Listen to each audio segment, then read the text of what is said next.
ramp it up on all sides. Like, no, this is what you got to believe. This is what you got to hear. And it's like the news cycle is never ending, and you can't figure out what's real and what's not. Right. It's terrifying. Yeah, it's weird because it seems like we know that the media has a dog in the fight right now. Real quick, I just want to do a quick interruption because we're about to get into it. I just started the camera. So I just want to do a quick clap for the camera. I'll do one too. Yeah, perfect. And then we have to do our introductions, right? So, hey guys, my name's Hamid Thompson, and we're here with... I am Paris Schulman. And I'm Cody Robinson, just like last time. And this is Keep It Going. It's a podcast that we're doing to make sure that we as people, as individuals, keep our conversation going about current issues and just things that are going on in our life. But we find that a lot of times that if a lot of people find themselves just consuming social media and mainstream media and are just being fed a certain line, and a lot of people said they're unable to talk to other people about stuff that's going on in their life in fear of, you know, being labeled something or a person assuming things about them. But what they realize is that whenever they start talking to the people, like really talking to the person face to face, they find out that's not the case at all. Right. That like when you put a face to the words and to the opinions, and you actually can change your own opinion and change theirs to a degree. It's like a chemical reaction, you know? Yeah. This is the way it was supposed to be, right? Like when you take the veneer off of a computer screen and you have to sit in front of, you're not going to say the same kind of crazy shit that you see people. Sometimes I look at the comments and I say, I wonder what percentage of people would say that to me or to whoever they're talking to if they were even within earshot of that person. Right. It's crazy. It's having that computer as a shield, right? That screen becomes your shield. Yeah. It's like this invisible wall. They can't hurt me. But then people, it's weird, man. It's like I know people personally, like that I have in my Facebook feed, people that I know in person, and they do not act the way in person that they do on social media. Social media kind of becomes it's kind of like their fighting cage, you know. It's like it's where they go to battle it out ideologically, and but a lot of people, just like we know, people when they're on Facebook, you're not changing anybody's opinion based on the arguments or debates that you have. You think you are, and we always fall into that trap where it's like, oh, I'm gonna tell this person what's wrong with their argument, or I'm gonna tell them what I think. And then what you realize is that when you start making good points, they ghost you. Or they just pick one little thing out of your statement and go off of that because they don't want to address what the actual argument was anymore. It's like, I post this righteous meme and that's it. And afterwards, have you tried talking to them individually? Yeah. So that's been exactly my strategy for the past couple weeks. So if I would start to get into it with somebody on social media, first of all, I try to stay away from that now. But if I started getting into it with somebody on social media and they started being disrespectful, or I noticed that we're missing each other, and even I might get to a point where I'm getting irritated, right? Yeah. So I'll actually message that person and be like, hey, can you take a call? And it's wild, man, because like the people that actually have an interest in solving the problem, or actually have an interest in finding common ground, or trying to like actually create a better world, those people usually will take the call. And whenever you talk to a person, you're like, oh, okay, that's what you were saying, and this is what I was saying, and they're like, oh, okay, cool. And then you're making more friends. But then you have some people that actively try to stay away from that. Yeah. Like you'll like, hey, can you take a call? I don't have time. I even had a person tell me after they dog cussed me online and went, point for point with me on the debate. This is like a year and a half ago before we had this idea of starting the podcast. I went point for point with them, and then eventually it got to the point where don't want to sound conceited here, but like everybody in the chat, including myself, knew that I kind of had the upper hand there.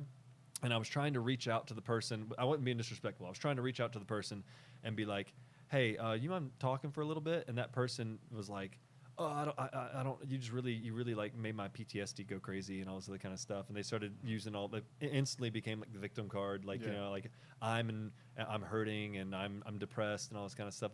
But then also that gave me realization that that's what a lot of people do. They engage in their negative emotion, and they engage in their negative emotions online, because doing it in person might have too much of a consequence.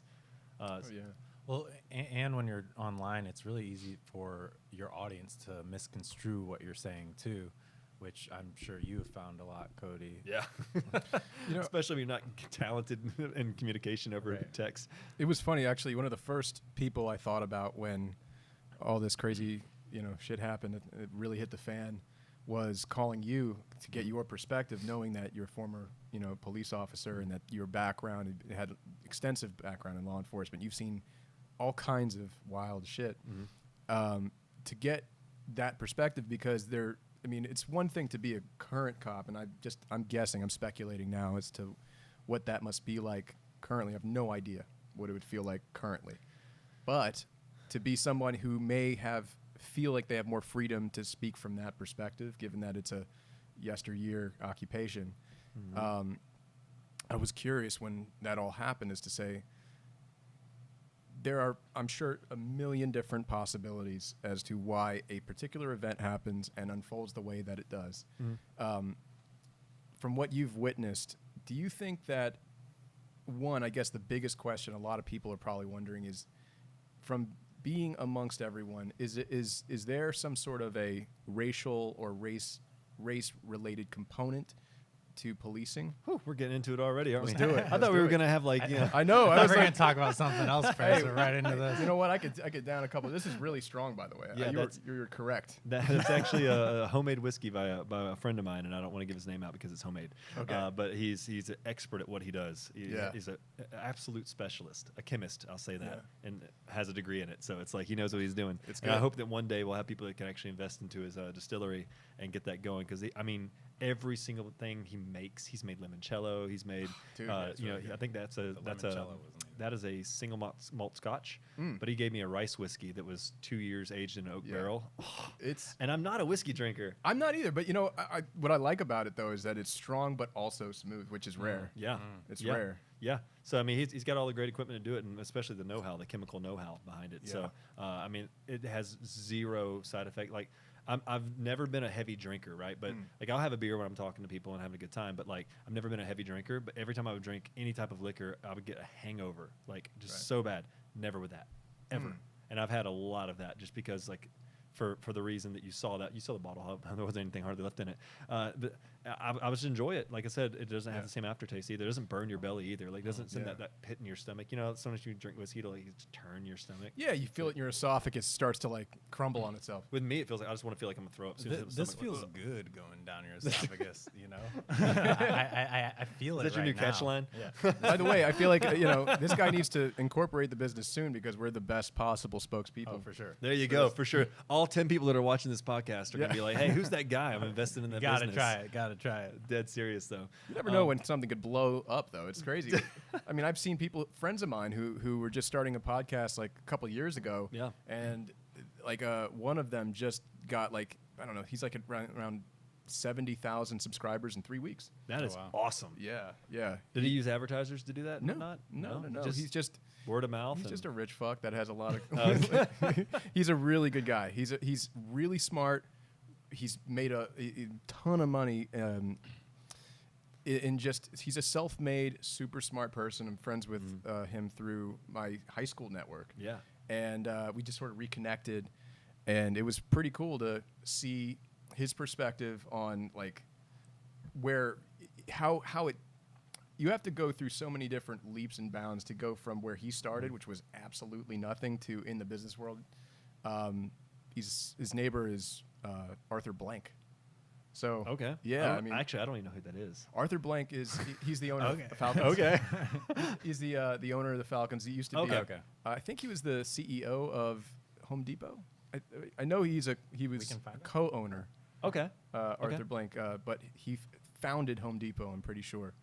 And Was he the one that got in trouble recently for doing something? probably. Like, he just said something and people didn't like it or something like that. No, that's our culture now. That's his partner. Yeah. His partner is Marcus. Something Marcus. Well, first off, he definitely did own Home Depot, or Right. was co-founder of Home Depot, and he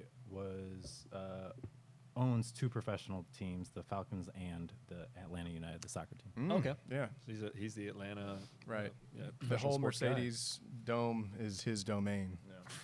Yeah. I think it's incredible. I've never been inside of it, but I've looked at the videos and pictures, and I really want to go at some point. I've driven by it a million times. Yeah. I live literally right on that block. Wow. Yeah. Yeah. It's like right by it's like wedged between the CNN building and then you got the Mercedes Dome, and then I'm right there on that block, Mitchell Street. Did you hear that, ladies? He's right next to the Mercedes-Benz. Or anybody who wants to fuck me up, you know. But There's there's, like waiting for your really car. good security. You hear that, there, enemies so. of mine? Oh man. So yeah, I mean, what if they? I just wonder. Like, we want to get this podcast going, right? Yeah. We want to get it moving and kind of get the idea of like just getting people talking. And especially, we'll probably start with a lot of people that are in the film industry and things like that. Like, we'll have people explain to you what you do. Yeah. But we wanted to get it going and have enough of an audience where people can come and just talk about what's going on in their life and what's going on in the world and not be afraid of doing that. And I noticed there's people doing it, but it's like it's not the same. Everybody wants to put like an informational podcast out. Yeah. And I'm really just interested in just bringing in interested people, almost like in the Rogan method. And maybe like the Tom Segura. I'm not a comedian by any means, right? Yeah. I mean, we would be poor if I was, but so evidently not. That was Maybe pretty not. good. Maybe Yeah. not. You're on a roll. But we'd be poor if I was a comedian. But I kind of like that idea of a podcast where you just bring in interesting people and you just talk. That's it. I mean, I think I love listening to that kind of stuff. So I'm first of all coming to this style as like a fan of this style. So that's why we're doing it. That's awesome. Yeah, I love this style. I love, in general, it's amazing to see the rise of this medium. Yeah. It's freeing, you know? There's nobody sitting over there that's like, hey, guys, we need to really stay on message here. Yeah. You know? And, you know, really shouldn't say that. You know, we have advertisers. Yeah. That's a huge detraction to honest discussion. And the great thing is like with podcasting and whatnot, especially if you're doing it all yourself, you can decide who you want to advertise, right? You can kind of pick your advertisers, and if you're missing one, it's not such of a, you know, it's not going to kill you if somebody says, oh, I didn't like what you said, I'm going to pull advertising on you. You're like, okay, I'll just go find somebody else. It's not a huge deal. It's like, I hate that when people feel locked into what they can and can't say based on advertising. Right. It's like that's so inauthentic to me. And I know why they do it, and I know nobody likes doing it. But it's like, at what point are you just going to hear what somebody has to say, period? Just unfiltered. It's a dead medium. It's dead. I mean, it really doesn't have any legs. It's not going to continue. The late night format, like that format, even news format. How do you have a real debate? Like, remember the show? I don't know if you saw this on CNN. I think it was old Hardball. Yeah. Or Yeah, I remember MSNBC. Yeah, one of they those. go back and forth. Yeah, and like I remember watching one of the episodes, and I just thought, damn, this is such bullshit. And finally, they had Jon Stewart on one point, who came on to the show, and he just completely pulled the skirt out and said, "Hey guys, this is bullshit. Just so we're all aware." And he looked right in the cameras, like, "You guys probably know this subconsciously, but now it's conscious. It's said out loud. This is bullshit." and it really had a huge impact. It killed the show. Completely dive bombed the show. It took the veil off. Oh yeah. Oh, Pay absolutely. no attention to the man behind the curtain. Yeah, You know? and I think what he was, you know, ahead of his time in saying, and that whole format's bullshit, because you can't, just when things start to heat up, just when you're starting to catch a groove and like, okay, we're really touching on something, hey, come on to the commercial break. That's the long form dialogue is like what we're doing right now. It's really what's taken off, because you get a really good idea of what somebody thinks, like what their opinions and beliefs and understanding of the world is, by having a 2 to 3 hour conversation with somebody. Right. That's, and eventually, you know, we brought you on because you're one of our friends, and I know me and you don't see eye to eye on every single topic, and that's a good thing. Sure. But eventually, we want to bring people on that I don't agree with at all, and me might not agree with at all. And the idea is that, like, I want to be able to, in the words of Sam Harris, steel man someone's opinion, steel man their argument, like, instead of straw man in it and pretending they believe something they don't just because it's easier for me to rebut. Yeah. I would rather know exactly what somebody believes. It doesn't mean that they have to believe what I believe. I can respect somebody that's thought through their thoughts, period. It doesn't matter if I agree with you or not. If I can respect that you thought through it and you can, like, actually express that to me within a 2 to 3 hour conversation, we can be friends. No problem. It's amazing when you just are. It's not even having a conversation, because that's the ultimate. But just being exposed to things that you don't like and you don't believe in. I mean, the media diet that people have. I consider it almost just like a regular diet. Imagine if all you did was eat pizza every single day. You're going to feel like shit. Or you just had, ramen.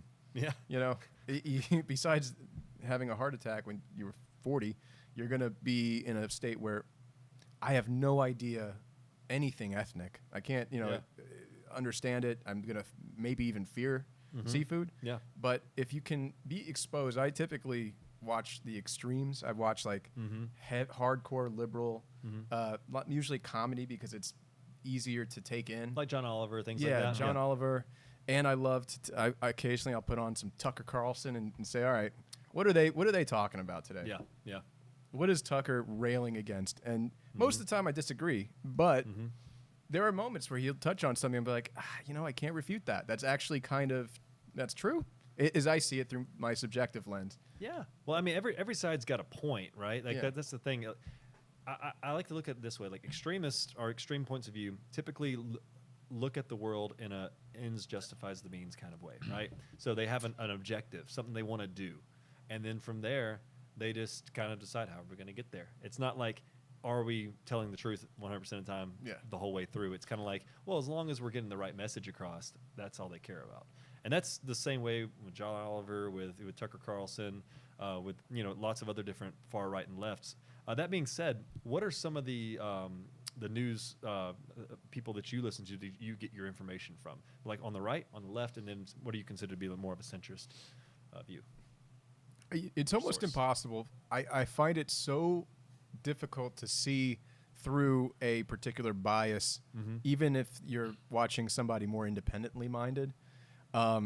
News to me it's always going to be flavored at this point. You're not going to get just a straight story, even if you're getting a non-biased perspective on a story. Like, here's the facts, here's what happened. Just by mere virtue of them saying those facts and omitting potentially other facts, not reporting on them, is a bias in and of itself.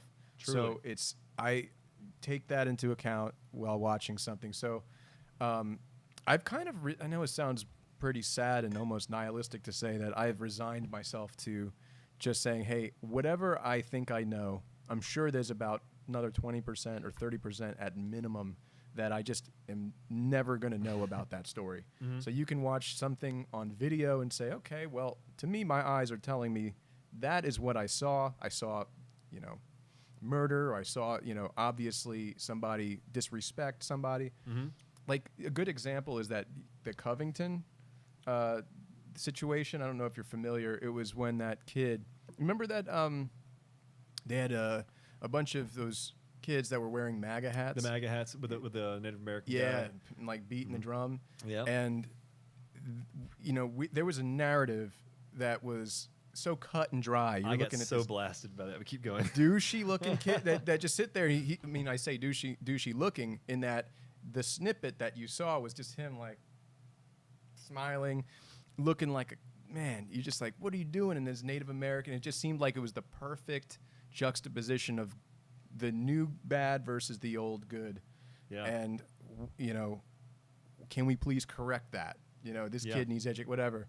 And then you hear, and then there's more footage, and they realize that you only got a little tiny piece of context, and now he's suing CNN, and he's suing all. I think they settled at some point. I think they won. Yeah. Yeah. I think he won. Right. Because they murdered his image, straight up. Like, if anybody doesn't know that story, it was Nick Sandman was his name, right? Right. And I'm trying to remember the guy's name, the Native American guy that was beating the drum. The only reason I know the Sandman thing is they keep saying his name over and over again. They blasted his name all over social media and all the mainstream media. I need to look it up. But at the same point, it's like what happened is like the actual story, that the non-biased story was these kids are waiting on a bus and they're being obnoxious, right? Because they're 15, 16-year-old kids. Yeah. And they're being obnoxious, and they all play sports together. So they're doing like so what ended up happening is there was a rally taking place at the monument right next to them as they're waiting on the bus. Well, they start chanting their school chants, and one of them's a haka, which is like the the Islander dance. Okay. Is it called a Like haka? Hawaiian? Yeah, it's a, haka. It's It's a a haka. Hawaiian. It's not Hawaiian, Samoan. Right. Samoan, yeah. Samoan. So Samoan, yeah. so in their school, granted this is a school mostly of white kids, but they have a haka as like part of their school chant, which like, it's a whole can of worms yourself. But these are 15 and 16-year-old kids; they're not woke, right? So it's like they're doing that anyway. So this guy, instead of going up to the rally to do that, he tries to walk straight through their group, beating his drum, and he goes straight up to Nick Salmon, who just kind of doesn't move, and he goes straight up to him and starts beating the drum in his face, and that's when the news was like, oh yeah, here we go. And all of this went down, but what they didn't realize is that the protest that was taking place was by the Black Hebrew Israelites, which is like a fringe radical group who believes that like, this is not me saying this is them. They believe that black people were the original Jews and that they were expelled from Israel, and that like I don't know if they think they're sons of Cain or something like that. Yeah, I'm familiar with that. But they believe that and there's a whole myriad of beliefs that go along with that, but they're radical and they do justify violence on occasion and things like that. But they definitely have what you would call a conspiratorial belief system that most people would look at it and say, oh, okay. So they were the ones that were up there screaming and yelling, and they were yelling at the kids. And this Native American guy said his story was that he came up there to stop the arguments and stop the violence or whatnot. And he claimed that he thought that the Nick Salmon and their group were going to do violence against the Black Hebrew Israelites. But he didn't walk up to the Black Hebrew Israelites. He walked straight up to Nick Salmon, and it became this whole scene. And his way of solving and bringing justice was beating the drum.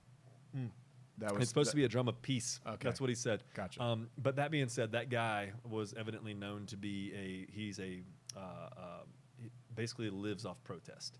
Like he's also an actor too, so he's been an actor in a couple of different things and whatnot. Right. So he basically lives in that public image. That's what he wants to do, you know. So he was creating controversy, and then CNN and a bunch of other media sites that were there got that perfect shot. Man, they took off. That's the weirdest thing to me. It's like in media today, the media can't just report the news, and we just talked about this. Media can't just report the news. They gotta everything they do has to be towards an agenda, and to me, it's like how do we put up with that as people? Like, we know it. Everybody says the same thing. The media has an agenda, and yet we all click on it. Right. Ever since, I think it was like in the late 90s, it was Newt Gingrich, and I need to, we need to check up on this one here because this is not something I want to bungle. But Before we get into it, Yeah. just so you guys know, CNN agreed to settle with Nick Salmon. That's what I Right. thought. What Yeah. was the guy's name? Nathan something? It was Nathan, I think. It doesn't show in this post. They got his name just kind of disappeared. It was crazy. right. Well, I mean, you always remember the name of the Yeah. most controversial Yeah. part of a story. To me, it's kind of like he kind of started it, but at the same point, it was really the media that ran wild with it. yeah. He could have been doing it for the right purposes. I don't know for sure. I just know that the media bungled it, like you said. But what was the story you're telling? Yeah, there was a law that was passed in the late 90s.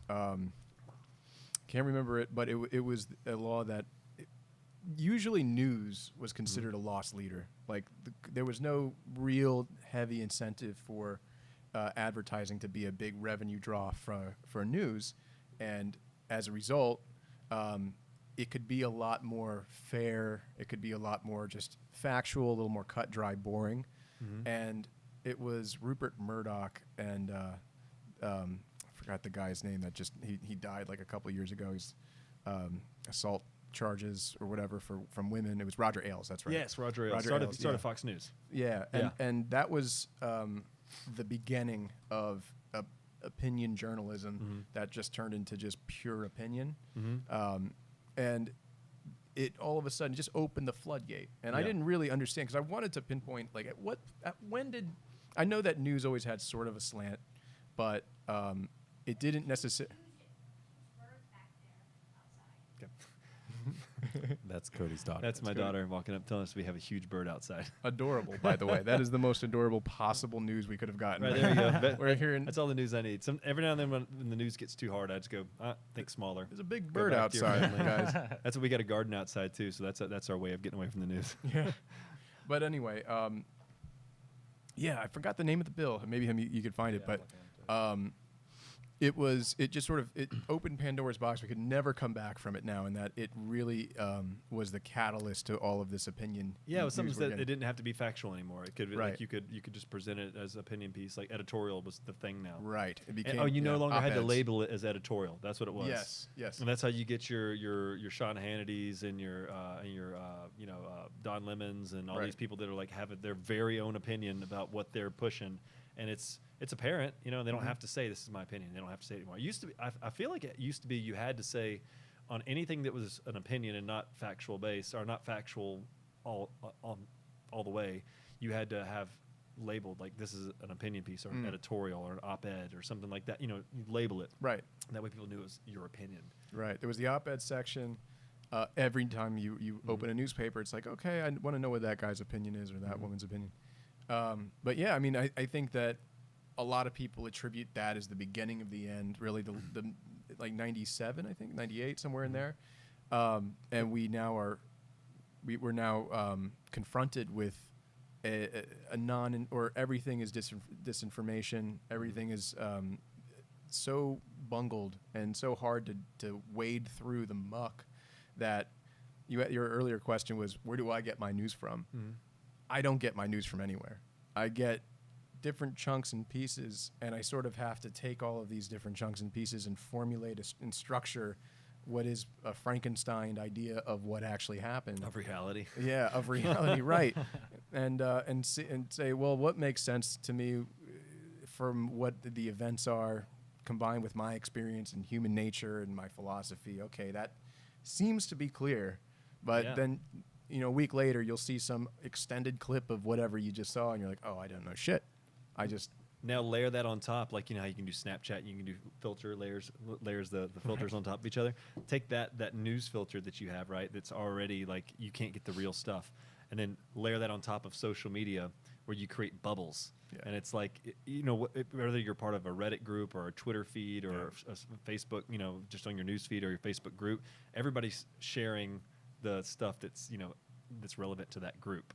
That somebody wants to hear from that group. And a lot of times it's shared just on the title.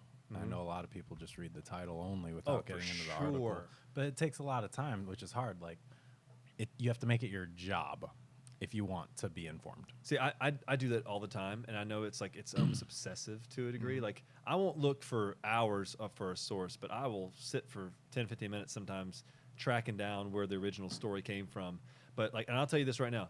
My right-wing friends, you're the worst about sharing conspiratorial, not real news. Fake news is a huge right-wing phenomenon, but left-wing loves to sneak it in there. Like right-wing, all my buddies will share like blatantly false stuff. It's like no, Obama's not from Japan. Like it's like this weird stuff. Like it's like the weirdest stuff. And then like all my left-wing friends will share stuff that's like sounds real, and then it's just full of misinformation, right? So, but it sounds legitimate. And being said, everybody's getting that skew to a degree. It's interesting how conspiratorial-minded people tend to drift more to the right side of the spectrum. I guess it's because it used to be where people that were conservatives there was more trust in institutions from that end. Yeah. Well, really, you have a conservative and a liberal wing. You used to in both parties. So you had your liberal conservatives that were, blue dog Democrats, as they call them, right? Yeah. And you have the liberal wing of the Republican or, whatever party it is now. I don't know what it is now. They were calling them neoconservatives back in the day. Oh, yeah. And so now, update to today, both parties have purged those two elements, where liberals have purged the more conservative and Republicans have purged the liberal wing of their party, to where do those people go? And media? Well, the ones that have been purged. Right. Right? So what home do they have? Because they typically tend to be the most rational. And it's not just in politics. It's in media.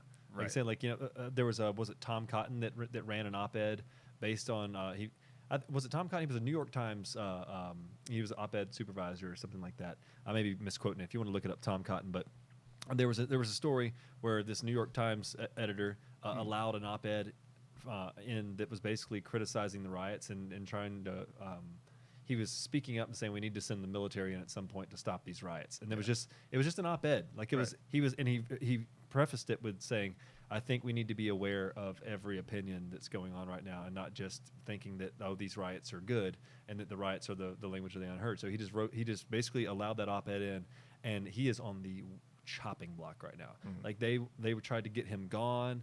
They have chastised him. They have publicly humiliated him. They wanted him to do a formal apology, all this kind of stuff. And like it's getting to the point where both sides are getting religious in their political belief. And it's getting really bad on the left right now with that particular instance, because who was it? He wrote The Coddling of the American Mind. Jonathan Haidt. Have you ever heard of Jonathan Haidt? Yeah. He's experienced this. He's a liberal, but he's a classical liberal in the sense. And I actually consider myself more conservative leaning, but classical liberal, where it's like I want to test new ideas and see if they work, but I'm not going to fix a broke system. I'm not going to fix a well-oiled and working system, or might break it worse than it already existed. He was saying that there's a new form of, ever since 2013 approximately, there's been something called the illiberal left, meaning that they're no longer liberal. They're like they're like leftist conservatives. So they have their core spiritual, fundamental, idealistic belief, like gay rights, trans rights, gender theory, inequality, meaning between races and things like that. All these different what we call leftist beliefs, they hold them almost religiously. Like you can't, and if you speak out against it, you're subjected to the inquisitor branch of the left. And if you, they also have like preachers and stuff like your John Olivers and your John Oliver's the British guy, but what's the other guy? Trevor Noah. Trevor Noah, South African guy. It's like those are like your preachers, right? They're getting up there and telling their sermons and stuff like that, and they're doing long form sermons, like 30 minutes at a time, Right. Isn't it funny that we have the two biggest liberal comic voices in politics are from other countries? Yeah. I mean, it is weird, isn't it? Can you imagine? I was thinking that the other day. Can you imagine if one of us was like, "Hey, let me go to New Zealand and start talking about their political sphere and just get like real opinionated about what's going on in Australia." It's weird to me when people have opinions about American culture and they didn't grow up in America. They just know America they've been here for 15 years or something like that, which is a significant amount of time. I'm not saying they can't. I'm like 100% like those guys are successful. They do what they do, but it's like, man, you didn't grow up here, so you didn't know what it was like in the 80s. Right. You didn't know what it was like in the 80s and 90s in America, and how much better it actually is now. Yeah. Like, people look at America like it's racist, homophobic, and bigoted, and I think that there's some arguments to be made that there are pockets that exist like that. But on a whole, I think that before all this went down, I think we were on a road where people were kind of starting to sing Kumbaya in the streets. It was getting weird. I was telling him, I went to a community college for my first 2 years of college, and just race was a thing that never crossed. I'm not gonna say something stupid like, "Oh, it's colorblind." No, it's like, but race wasn't a thing that really crossed my mind a lot. I mean, other than the fact that we didn't have that many black people at my high school. We had some, right, but it was a smaller percentage of the population that would be nationally, or especially around Atlanta where we are now. But I went to a community college, and I stayed in an all-male dorm, which was 80% black. And I'm just guesstimating because I was a cheerleader back then, so it was like half of us were black, half of us were white for the cheerleaders, and the only other white people in there were the baseball players, and everybody else was black. And we just everybody was just a brother. Like, we just hung out, played Halo, like had a good time. We wrestled in the middle of the hallway, everybody was having a great time, and there wasn't really any racial strain, right? And then when I got after I got out of when I was doing parkour on Auburn's campus and stuff like that, I just never felt any racial strain. Like, it never was an issue where a black person would come at me and ask what we were doing, or I would go to them and ask them what's going on in their life. It was just a very natural. We're just all people, right? And then the second that I was a police officer, and when I was a police officer, things felt normal too. And then Trayvon Martin happened, and from then on, it progressed as the media increased their message of black people are being hunted in the streets, and that's a direct quote from Don Lemon, and he said it multiple times that black people are being hunted in the streets. As that got worse and worse and worse in terms of the media message, which, by the way, the shootings and killings have been going down every single year because of the message. So that's the positive of that message, right? So less of it's happening, but the negative was like every person that I had around me that was black instantly got very uncomfortable just being around white friends that had a different opinion than them, because they were being fear-mongered into believing a certain narrative, and then we're being told that there's this big bad boogeyman called racism that exists implicitly in all of us, and now we have to purge that sickness from our society. And I don't think that that's the way to do it. Like I just think that causes a lot of fear and anxiety and like animosity. And I think instead of like trying to almost treat it like a witch trial, like we're going to purge every single bit of racism. You cannot do that. It's like the whole adage that you can lead a horse to water, but you can't make him drink, right? So you can't make people be good people. You have to encourage them to be good people. Right. You know, you have to create the incentive to be a good person. But the more you go out and do a witch hunt, the more the witches are just going to go down into the basement and keep doing their magic spells, right? They're not going to instantly be like, well, they're after us now. I guess we got to stop. Yeah. That's not going to happen.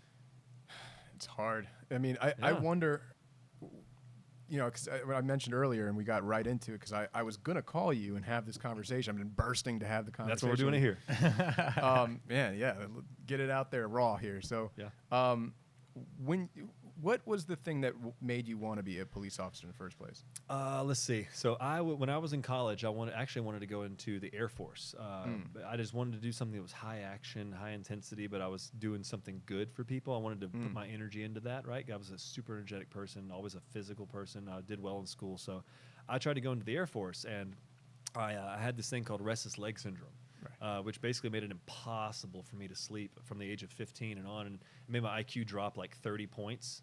Yeah. Oh, lack of sleep? From lack of sleep, yeah. So my IQ had dropped in 30 points within a year and a half.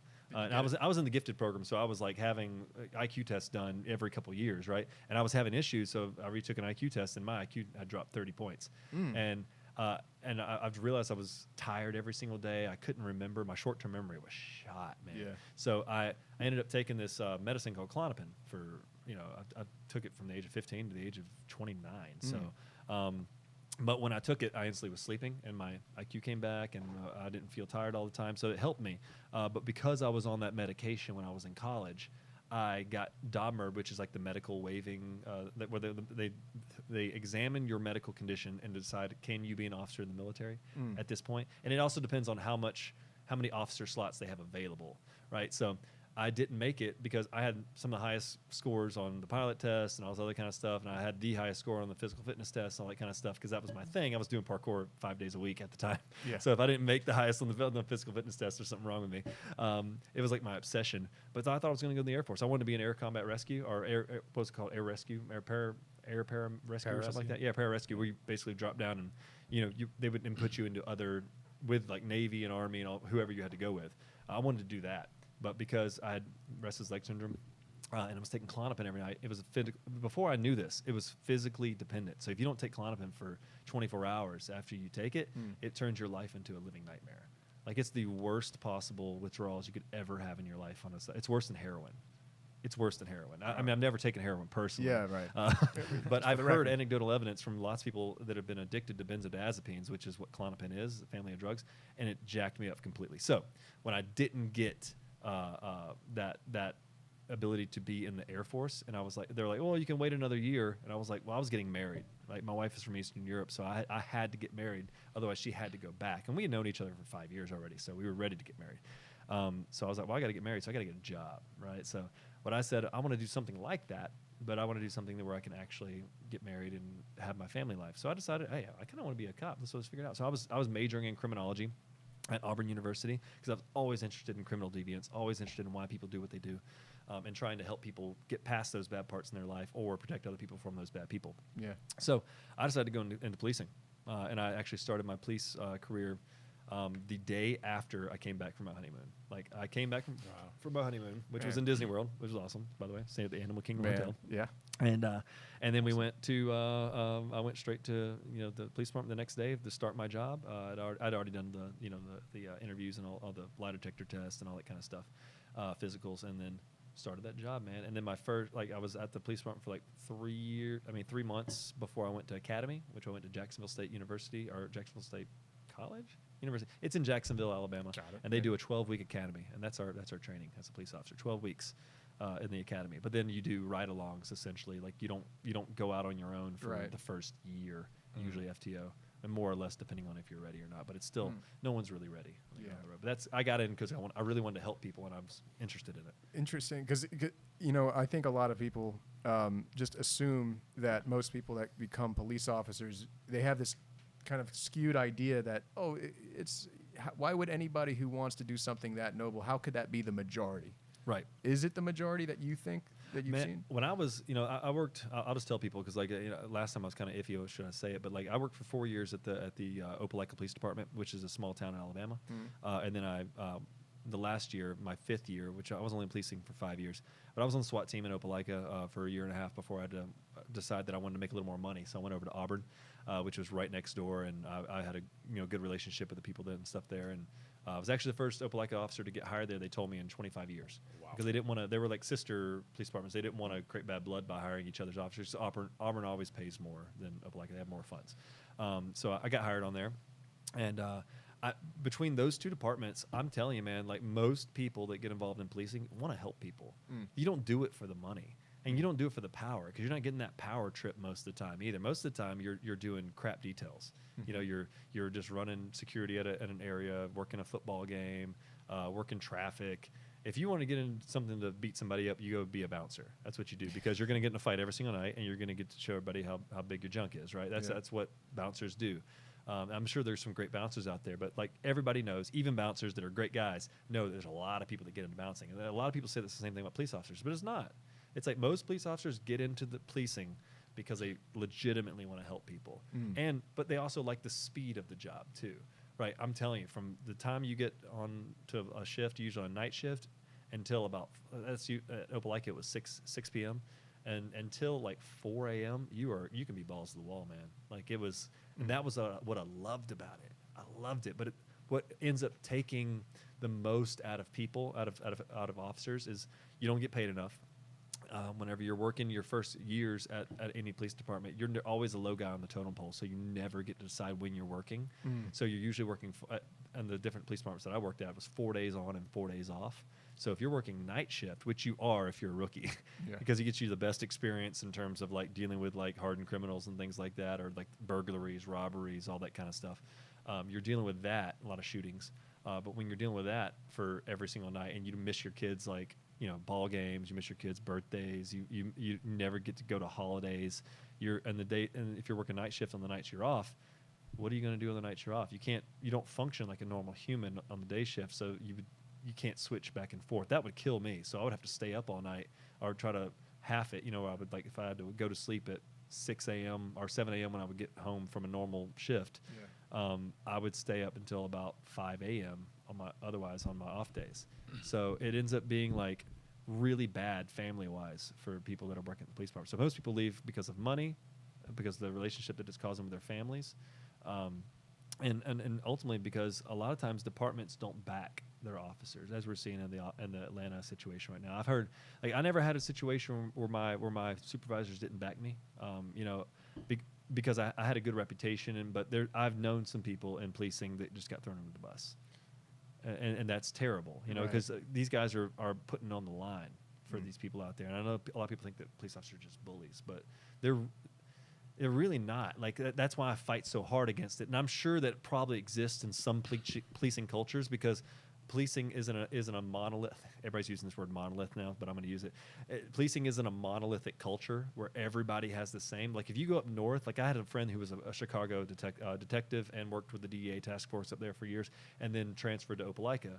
And me and him became friends and whatnot. He told me stories of what happened in Chicago, and it was a whole different culture. Like, these big city policing cultures are way different than what you would call just like a town of 40 to 80,000. Right. It's way different. You mentioned something interesting there. It's touched on really interesting, because I think people would you would say police. Well, not you would say, but you kind of clarified in that the departments don't back up their fellow police enough. And Absolutely. And I think that the narrative right now that everybody sees as the crux of the issue is that they do that too much. Yeah. Everybody seems to think that, and I think that you might find that in certain places, maybe like Baltimore, maybe DC, maybe New York and Chicago. I don't know. Like, I'm not privy to all those guys' information, so I'm not going to pretend like I know something I don't. Right. But I will say this: you imagine, like, it costs them so much money to train and do field training prep with an officer, and then send him out on the road and has so many years experience, but in the end, if someone's suing them for $1 million and it's either that or fire you, What do you think they're going to choose? They're going to fire you. It's exactly what happened in this Atlanta situation. Like, the officer was completely justified in what he did per the standard operating procedure of the department, per the law, and per everything that he's been trained to do. Like, somebody gets my taser and takes off with it and shoots it at me, then you have the justified use of force to shoot that person per all those regulations. Now, you can say morally is it the right thing to do or not, but he's supposed to be backed up by the law. But now we have the DA bringing 11 charges against him and putting him on a murder trial with the possibility of a death penalty. Can you hear all the people that are being triggered right now? Just Big time. I'm saying by what you're saying right now, guaranteed that like people are having a visceral reaction to that. And especially if they, in their feed, their social media feed, it's from top to bottom people that are saying this was murder. It's people who've, perhaps never had any exposure to the other side of law enforcement. This was illegal. It was murder. It was clear as day. The cop could have just taken him home. It could have done so many other things. He'd fired two shots of the taser, blah, blah, blah. Now, this is fascinating to me because I am so ignorant to procedure. Because that's, to me, it seemed messy. It didn't seem like clear cut one way or the other because, having never been a police officer myself, there's no way I can really I can no better put myself in the shoes of a police officer than I could in the shoes of Rashard Brooks, a black person. So I want to ask people to use this as their kind of like, if anybody here plays video games, right? Imagine the amount of times that you could played. Say I play Destiny 2, and a lot of people play first-person shooters, right? Imagine how many hours you've put into your first-person shooter. Say you put in night after night for 2 years. You still make mistakes. You still make mistakes. I'm going to look in the camera for that. You still make mistakes, even in your first-person shooter that you've been doing for 2 years. There's still people that throw situations at you that you will die instantly, right? So what policing tries to do, per standard operating procedures and training, is put you in an advantageous position to not die, like at all times. That's what you're commonly taught in police academy. That's what you're taught in your training that as it goes throughout the years and stuff. Your remedial training. So a lot of stuff that police officers do, you have to give them the benefit of the doubt of like, hey, this guy doesn't have this one situation once in his career. He has a situation hundreds of times, if not some people thousands of times in their career, depending on the time. Yeah, it's sounding a little bit weird right now. What changed? I don't know. You changed to me. You changed. Yeah, mine sounded a little bit weird in the headphones. I don't know if the mic sounded weird. If yours sounded weird too. Yeah, it just kind of cut out. Yeah, sounds weird. Well, anyway, so yeah, but you were saying like, yeah. So imagine you work on that video game that you're playing for years and years and years and years, and you still aren't like winning every single time. You're still making dumb moves, and you're like, oh, there it was that right there. You're still making moves where you're just like, oh, that was a stupid move. I shouldn't have done that, right?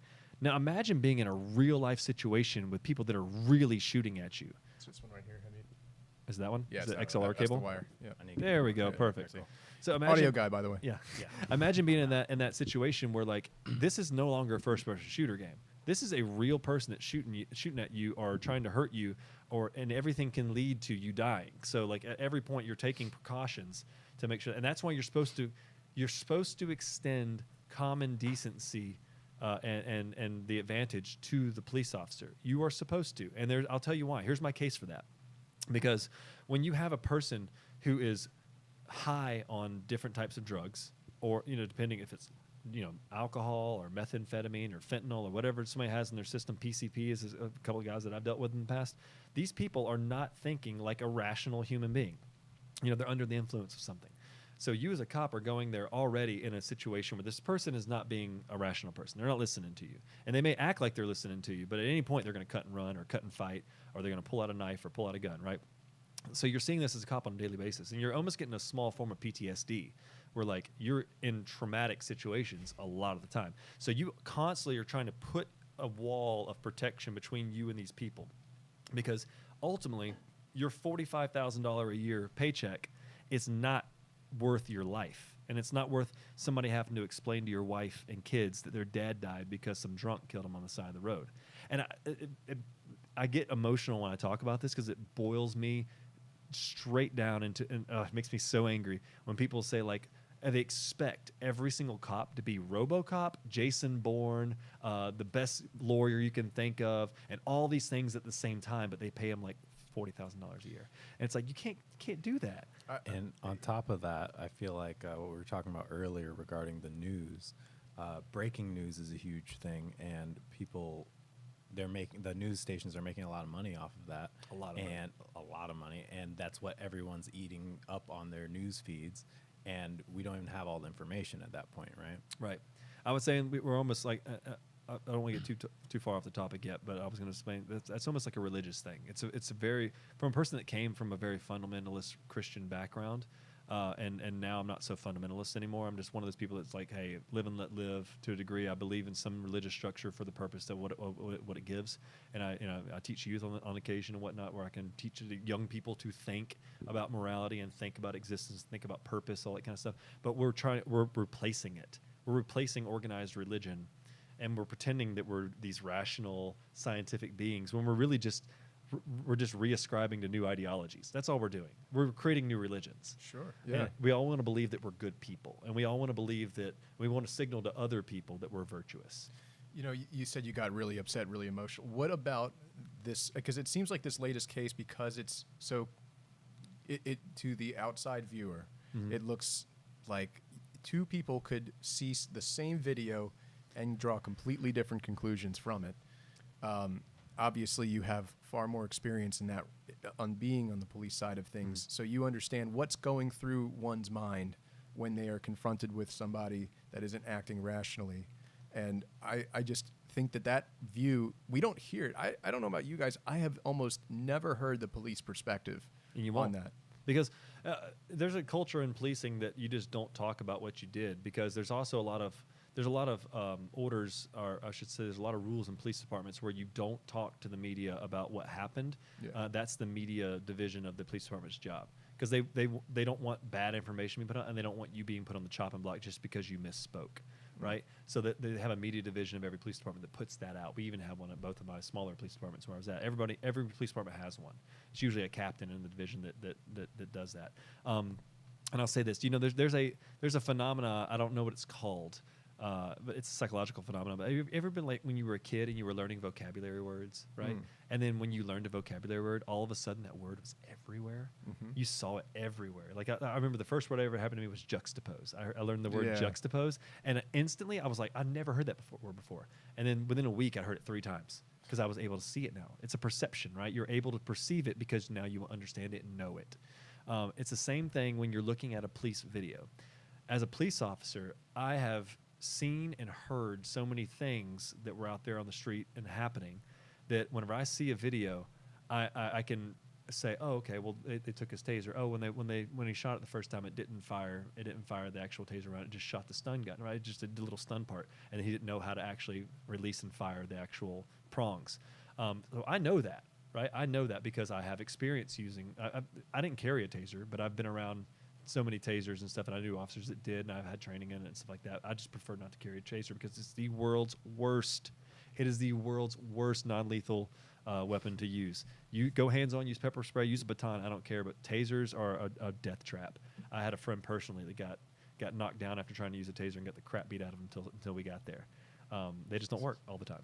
It's crazy. Yeah. So what triggers me is when people, and I hate to use that word trigger, but what makes me just like shake my head when people are instantly go to stupid stuff like, why didn't they shoot him in the leg, and why didn't the officer just take him home? It's like you're blatantly ignoring the facts of the case. So to me, it's annoying when people only watch a snippet or only watch like enough to perceive what they want to perceive, and they don't look at the event in its entirety, and then they make blatantly dumb statements saying like, oh, I know what he should have done, and I know what should have happened here, or and even worse, so like that officer should be in jail. You're like, should he be in jail? Should he even lose his job? Like, put yourself in the same situation. But always the cop out is always like, well, I wouldn't be in that situation. I don't want to be a cop.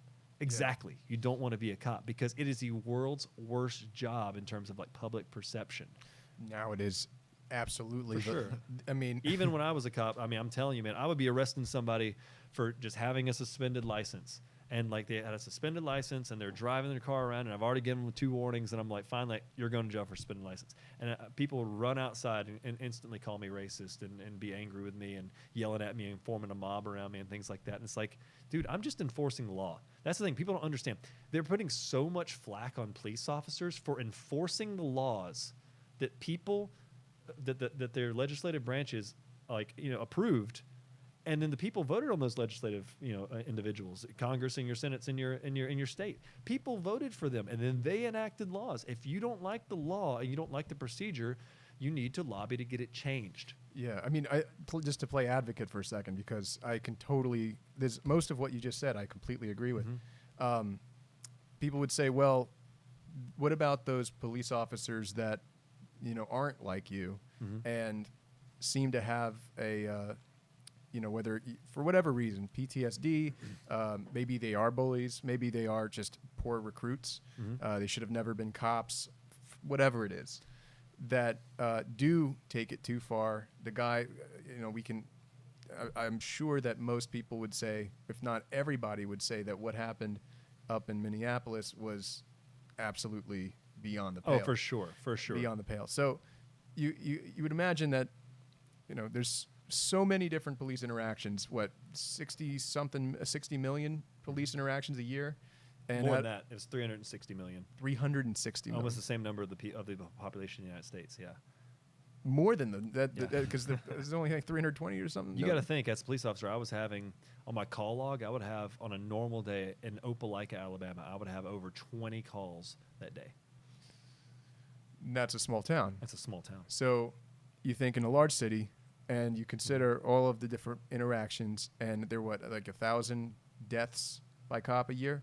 Something like that? I can tell you the unarmed numbers, because that's what's important. There was nine black men were shot by the unarmed black men were shot by the cops last year, and 19 white men were shot by the cops last year. Yeah, I do know that more from the stats that I've read. And by the way, I just need to say this, that talking about statistics is not an opinion.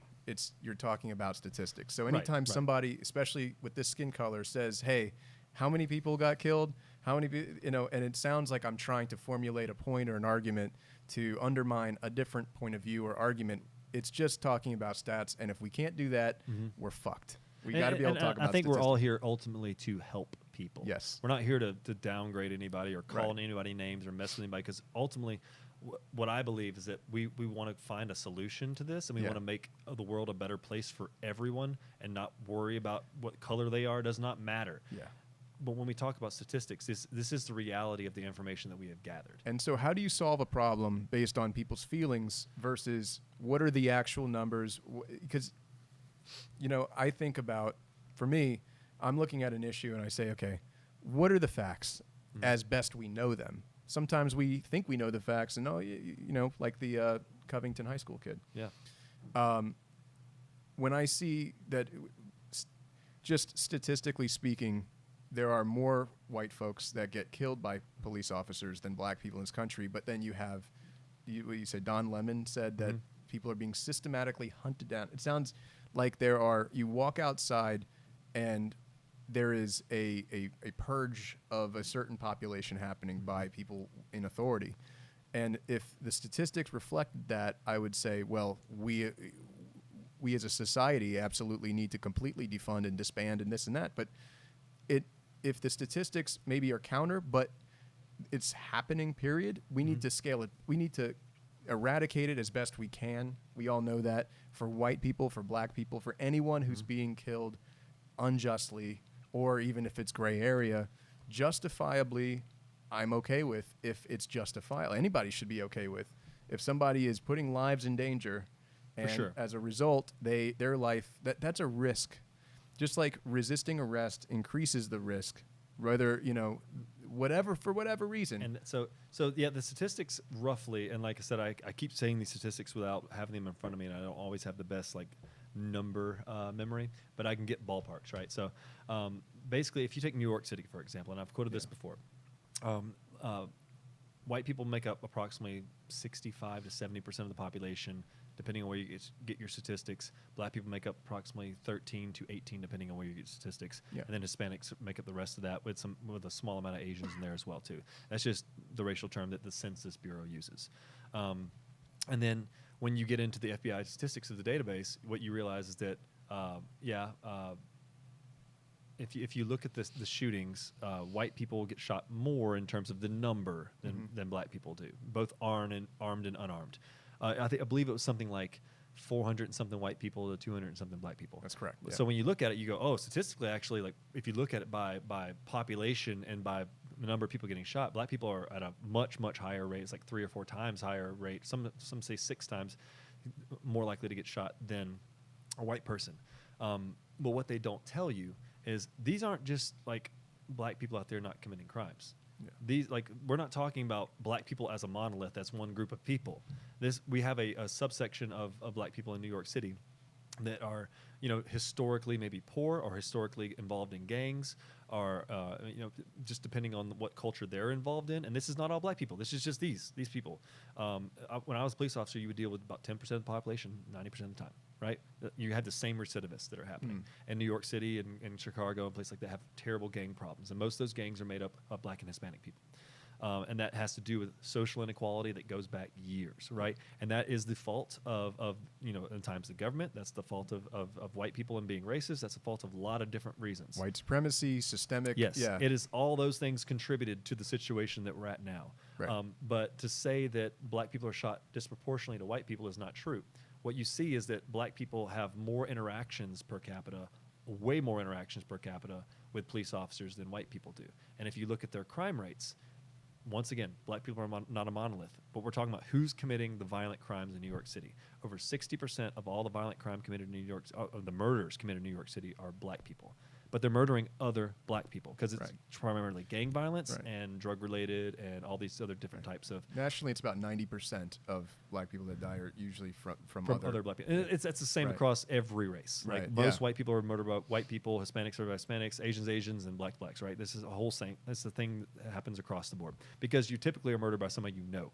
Yeah. Random crime is like in a your myth. neighborhood. Random crime is a myth of the 90s, like Teenage Mutant Ninja Turtles. Like, oh, somebody's just going to come up and try to murder you in the middle of the street. Here comes the Ninja Turtle. Right. It's like, I mean, that actually was happening a little bit in the 90s. That's why the crime bill of 1994 happened, during the Clinton administration. We're like, we got to be hard on crime because we did see the highest crime spike that we'd seen in a while. And that crime, in my opinion, my degree is in criminology, and I bring that up all the time, but like, my opinion on why that happened was after the Civil Rights Act of 1964, you de-incentivized the 2-parent household in the black community. You made it incentivized for a single mother to get a lot of money compared to having a husband in the house. So if you're a single mother, you got incentivized to do that. You also were having a lot less black males graduating high school. Now it's 92%. It's great. It's 92%, and the college completion rate was something around 25% now, that's 1 in 4. That's great. I think it's 36% amongst white people, so it's not a huge difference. It's 1 in 4 or 1 in 3. Yeah. So we're getting there. We're finally getting there. But during the 90s, we had this severe crime spike, and there's going to be a lot of people that are going to hate on me for this, but I think that has to do a lot with culture in the sense that, like, you have people like Ice Cube and a whole bunch of different, like, gangster rap. They got popular in the 90s, which glorified this criminal lifestyle, right? Because they were just speaking truth about what happened in their life, right?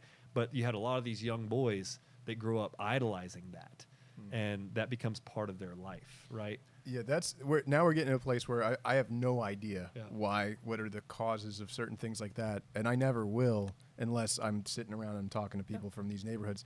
But one could speculate that possibly being a contributor to it. But I think, my guess is when people feel that opportunity just doesn't exist and they're limited with the few tools, they grow up in a place of dysfunction, that there is seemingly that's the most logical thing. Yeah, there's this place that they called the Brookings Institute, and they did a cross observational study for years. It was a long time. I don't remember exactly how it was, and I think I've quoted it before. But they said there's 3 things you can do to guarantee that you'll be middle class or upper middle class and be successful in life. And these were the highest determiners of success. And it was grow up in a 2-parent household, don't have a baby before you're married, and finish high school. And if you can do those 3 things, you're set in the sense that, like, you're not going to have a detrimental stop to your progress in life. And what we're seeing is in the black community, I'm quoting Thomas Sowell in this sense. Thomas Sowell he's a black economist that served under the Bush administration and the Clinton administration and a couple other different ones, I think including the Obama administration. And he's a conservative, but he grew up in Harlem. He grew up in Harlem in its golden days. So he saw people go from being like a proud, successful two-parent household, culture into this like glorifying like rap and gangster culture. And he's an old man now, so he's like basically get that music out of here. He's upset about it, but he like backs it up with statistics and says if we would do these things, then it would increase the likelihood of success and people wouldn't be so bitter about what's going on. And like I said, black people are not a monolith. I hate it when people I hate it when even white or black people try to lump black people into one group. It's the most ridiculous thing I've ever heard in my life. Or white people, or it's any group of human beings based on. It's like me saying, hey, all these people here that are Asian are all smart. They're all great at math. I know so many Asians that aren't good at math. My sister's Asian. She's great at math, actually. Okay, well, she's great at math and piano. She's an accountant. Can she drive though? Yes, she's actually really good at driving. I was very impressed with her. Always said she was really good at driving, really good at math, and really good at piano. So I'd love to have more conversations with people to get a sense. One question I was going to ask the internet, which I've been, anytime I have an idea of catching like a general temperature poll, unscientific from just the Facebook sphere, if you want to dive into that shithole, is I say, let me throw a question together. I write it out, and instead of posting, I say, okay, let me wait a day, read it again, and if my intention is somehow getting muddled, that's the thing I think most people run into when they're on social media and they have an idea, something they want to get across, and maybe it usually comes out in the comments. They like clarify, like, oh wait, but they have an idea that just gets misinterpreted from their place of intent. And I had a question I wanted to ask folks is, so I'm Jewish. I grew up mostly in the South, in Atlanta. And this is going to be pretty unpopular to say as a Jewish person, but I have never experienced anti-Semitism in this country. I mean, aside from being called a kike when I was like in middle school by a couple of kids that were idiots, I've never ever experienced that. And had I been living in a vacuum of my own life experience, I would never know that anti-Semitism hadn't been defeated in this country. I'd know the history. I would know, intellectually, I'm aware that anti-Semitism has existed. It still exists, and it's actually, unfortunately, on the rise. Yeah. It has been, especially since this current administration. And had I not been exposed to news stories of synagogue lootings and shootings, I would think, man, we solved the problem. My own life experience. Right. Other people, I'm sure, have... Depends where you're at, yeah, for depends on where you're at. New York, the Hasidic Jews and the Orthodox experience a lot of problems. Oh, yeah. I'm not walking around with a yarmulke on. Yeah, right. So it's not like... If I had done that, or I'd been, with the payas, which is the curls, I would probably be, at very least, ridiculed by people that are stupid. But given that I'm just a regular, in fact, I think that if anything, being Jewish has probably added a layer to my white privilege, because I run into Jewish businessmen all the time. I have a film company it's a film tech company. And whenever I meet with like someone that is either in the business world or a banker or someone, and it's a Levine or a Weinstein or whatever it is, and they say, "Oh, Schulman," it's all of a sudden it's either conscious, subconscious. They're ultimately going to be interacting with me in a different way, because in the Jewish community, having gone through years and thousands of years, really, of probably the worst persecution of any group of people on the planet. Not playing the victim card, but it's just the truth. That creates a community of people that are just, we got to look out for each other. Like a fraternity? Yeah, almost? it's like a fraternity, but a little even further than that. Yeah. Especially if somebody has had relatives that were terminated in the Holocaust or were Holocaust survivors. I have a couple family members who experienced that. And it gives you and imbues you with a sense of, we need to look after each other. Two, it makes sure that when someone within the Jewish community is espousing an idea or saying, hey, this is important, i.e. education, then it's like, okay, we need to figure out a way to navigate this really treacherous world that we're in. Yeah. And its security. So Yeah. it's all human nature at Yeah. its very core. All of that to say, I think me not experiencing anti-Semitism in this country is extraordinary progress, huge progress, and it should be celebrated. Yeah. I had a question for all of my black friends, which is something that, I mean, I can ask you, Hamid, this. I can ask the world, whoever's watching this. If you ask yourself an honest question, and it's really a subjective one, and it's a raw one, trying to imagine that you live in a world where if you were not affected by what you see in the news and what you are told by other people, is racism, just based on your solely on your personal life experience, as bad in this country as we're led to believe? Is it overstated? Is it understated? Is it worse than we think it is? Is it what we think it is? Those are questions I'd be really curious. And Hamid, what, in terms of your life experience? So I was pretty fortunate. I think that I'm only part black. My mom's from Iran, and that added a whole different avenue. So you're half black. I'm black, Cherokee, Persian, Mexican. I'm a little over a third black. Okay. I look a little bit more than that. But talking about my life, I think that I was fairly fortunate overall, similar to you. You know, I grew up in a small town, Milan, Michigan, super small town, graduated with like 200 some people, maybe almost 300, and it was mostly white. But actually, let me backtrack a little bit. My brother, let me start with his life in school. He was made fun of a lot. A lot of people would call him a sand N-word. And he'd get a lot of flack. He was a little bit more Middle Eastern looking than me. And the way he handled it took a pretty heavy toll on him.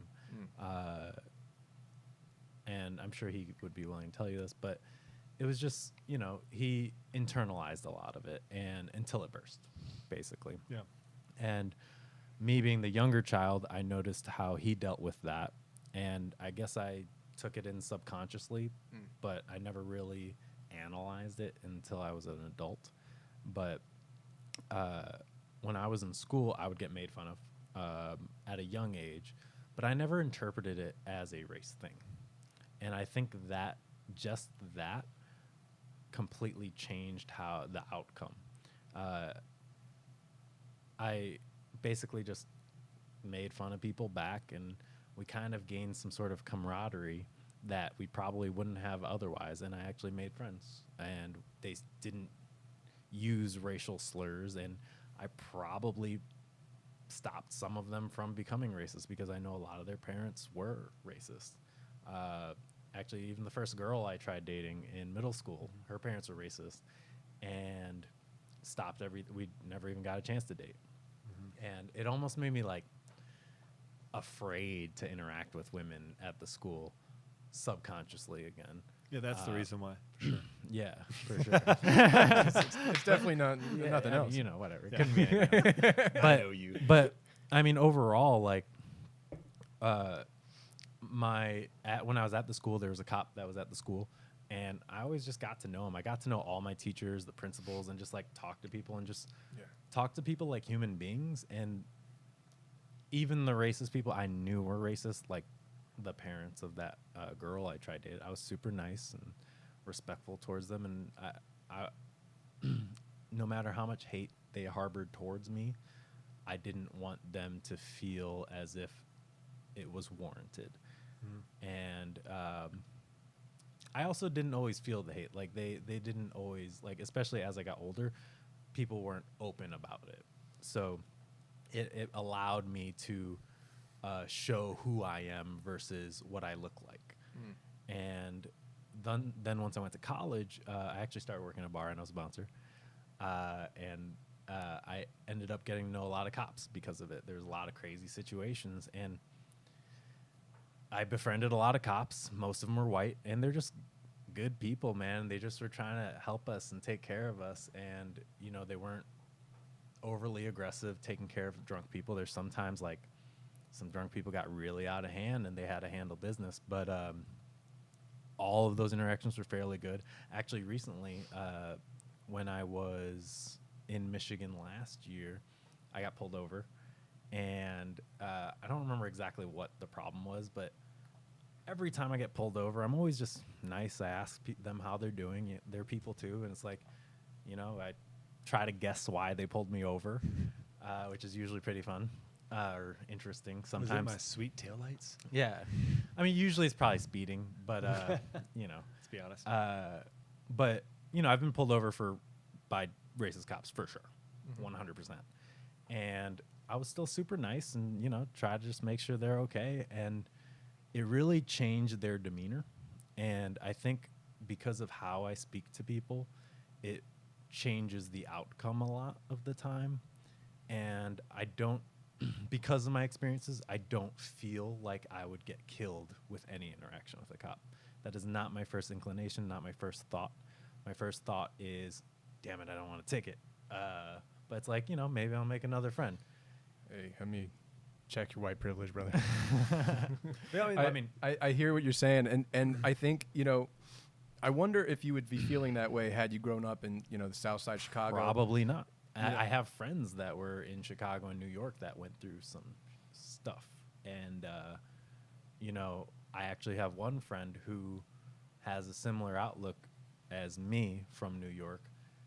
And I don't know how he gained this perspective. Maybe we can get him on the show. But he's one of very, very few people who made it out of the ghetto, I guess, for lack of better words. And it was because of his perspective. Yeah. And, you know, I do feel privileged a lot. My mom, from being from Iran, was worried about the race thing a lot, and because she dealt with it. And she actually stopped me from learning Farsi because she didn't want me to get made fun of. Yeah. Was it pretty bad after 9/11 for you? Not really. I was already within my group and community, so no one really interpreted it as anything. Like, Right. I was fairly popular and nerdy at the same time. We actually, my friend group ended up bringing the school together a lot. We actually had the black kids hanging out with the nerdy white kids and stuff, and it was a whole thing. That's a story for another day. But we really, like, if you take the time to find the good in people, more of the good will come out, from my experience. for sure.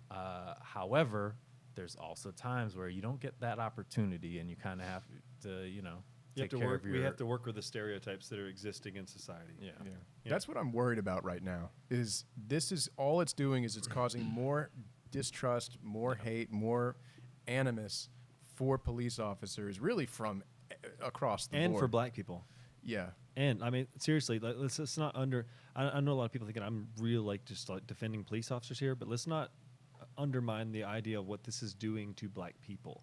Like, as much as, like, you know, crazy white liberals and stuff are pandering to the black community, it's scaring the crap out of police officers.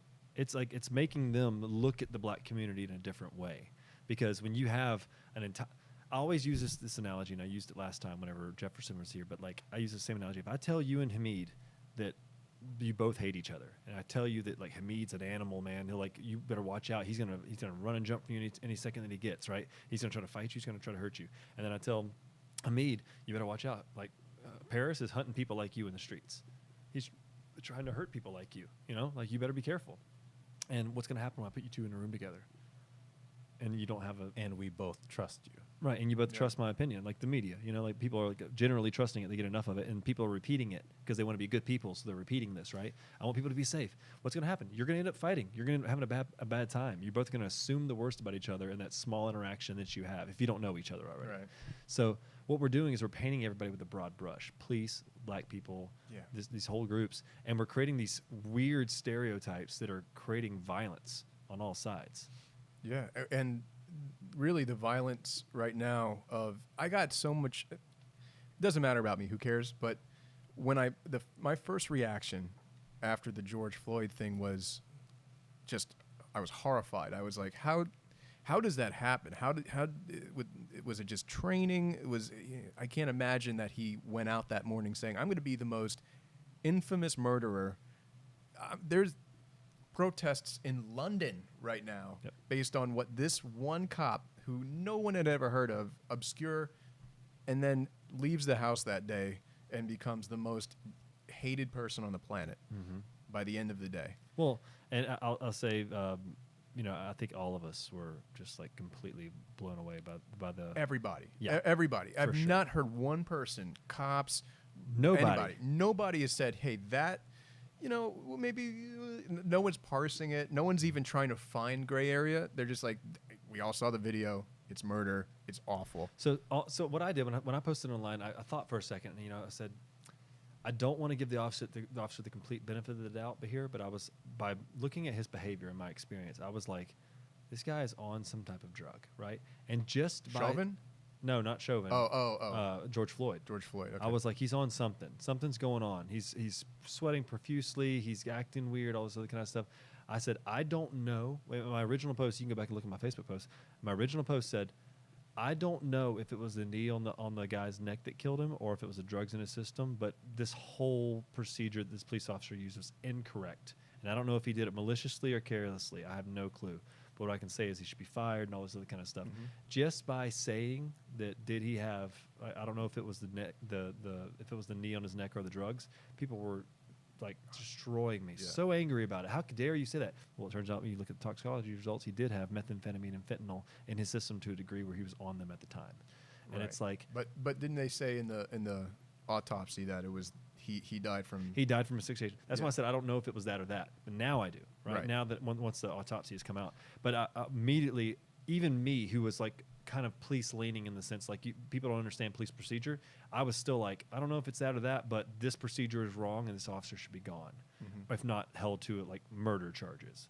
And then once the autopsy results came out, I was like, no doubt this officer's go to jail for a long time if not being put in an electric chair. I mean, even if it was, which doesn't exist even anymore. if it was meth, like I'm looking at that, I'm saying, would that meth have killed him? Probably not. I mean, you have somebody on their neck with their knee on their neck for 8 minutes and 46 seconds. Was that? It was almost not. It was 2 minutes after he stopped responding. So that's the worst part. People are so. I said my first reaction was just I was awestruck and I couldn't believe it, and I just said, I'm not going to say anything about this because I feel like I have no words. I was totally speechless, and I think it was like 2 days later, I was driving home from. I live downtown, like I said, right by the Mercedes Dome, which is a block away from the CNN Center, and I work in Grant Park, which is like one exit up basically. So I'm driving home. I didn't realize. I heard that there were protests. I'm turning the corner from Forsyth and Mitchell, and I see not a police car. I see a car, just a regular car on fire, and I see people running around, yelling, and I see a bunch of kids. They looked like they were 16, maybe 17 years old, looting, just breaking shit, spray painting. I'm like, this is a movie set. I've been on tons of movie sets, and I'm like, there's no way what I'm witnessing right now is real. Especially in Atlanta, right? I couldn't believe it. I didn't, because no one warned me that this was happening. And so I'm like, wait, where's the food truck? And I look around, and then it occurred to me. I said, oh, this is George Floyd. This is all about that, apparently. Until I turned the corner, I saw people. There's a salon near where I live, and they were just throwing shit at it. Somebody threw a big chunk of concrete into my neighbor's car. I walked into I just went straight. I didn't pull out my phone trying to film stuff. I just was like, let me get to my house, because I'm personally feeling like my life is in danger, and make sure that I walk out of this okay, unscathed. I sit there. I do not fall asleep. There's helicopters. I'm getting I have a big skylight in my room, and so I'm getting helicopter spotlights blasting me in the face while I'm trying to sleep.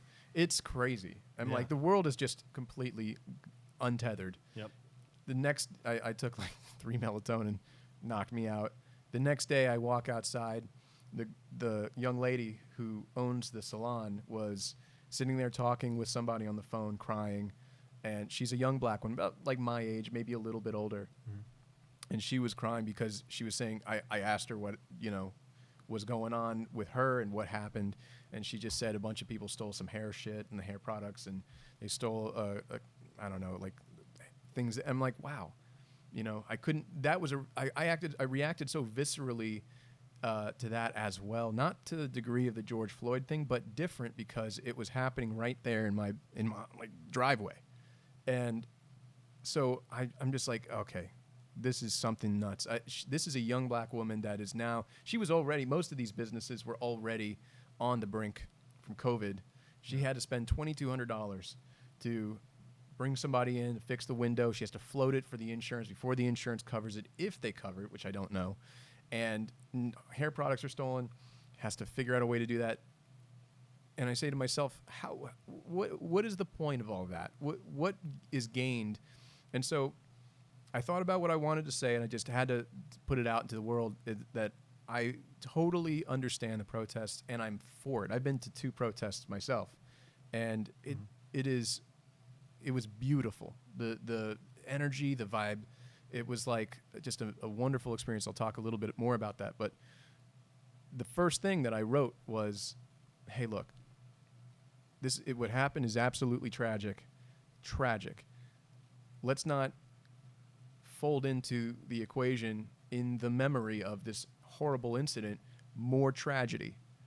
Can't we unite and fight whatever systems are at fault? And I didn't want to go and start throwing, just wanted to say what systems are at fault. We all know a lot of it. Because my neighbor whose car that cement block went, he's also black.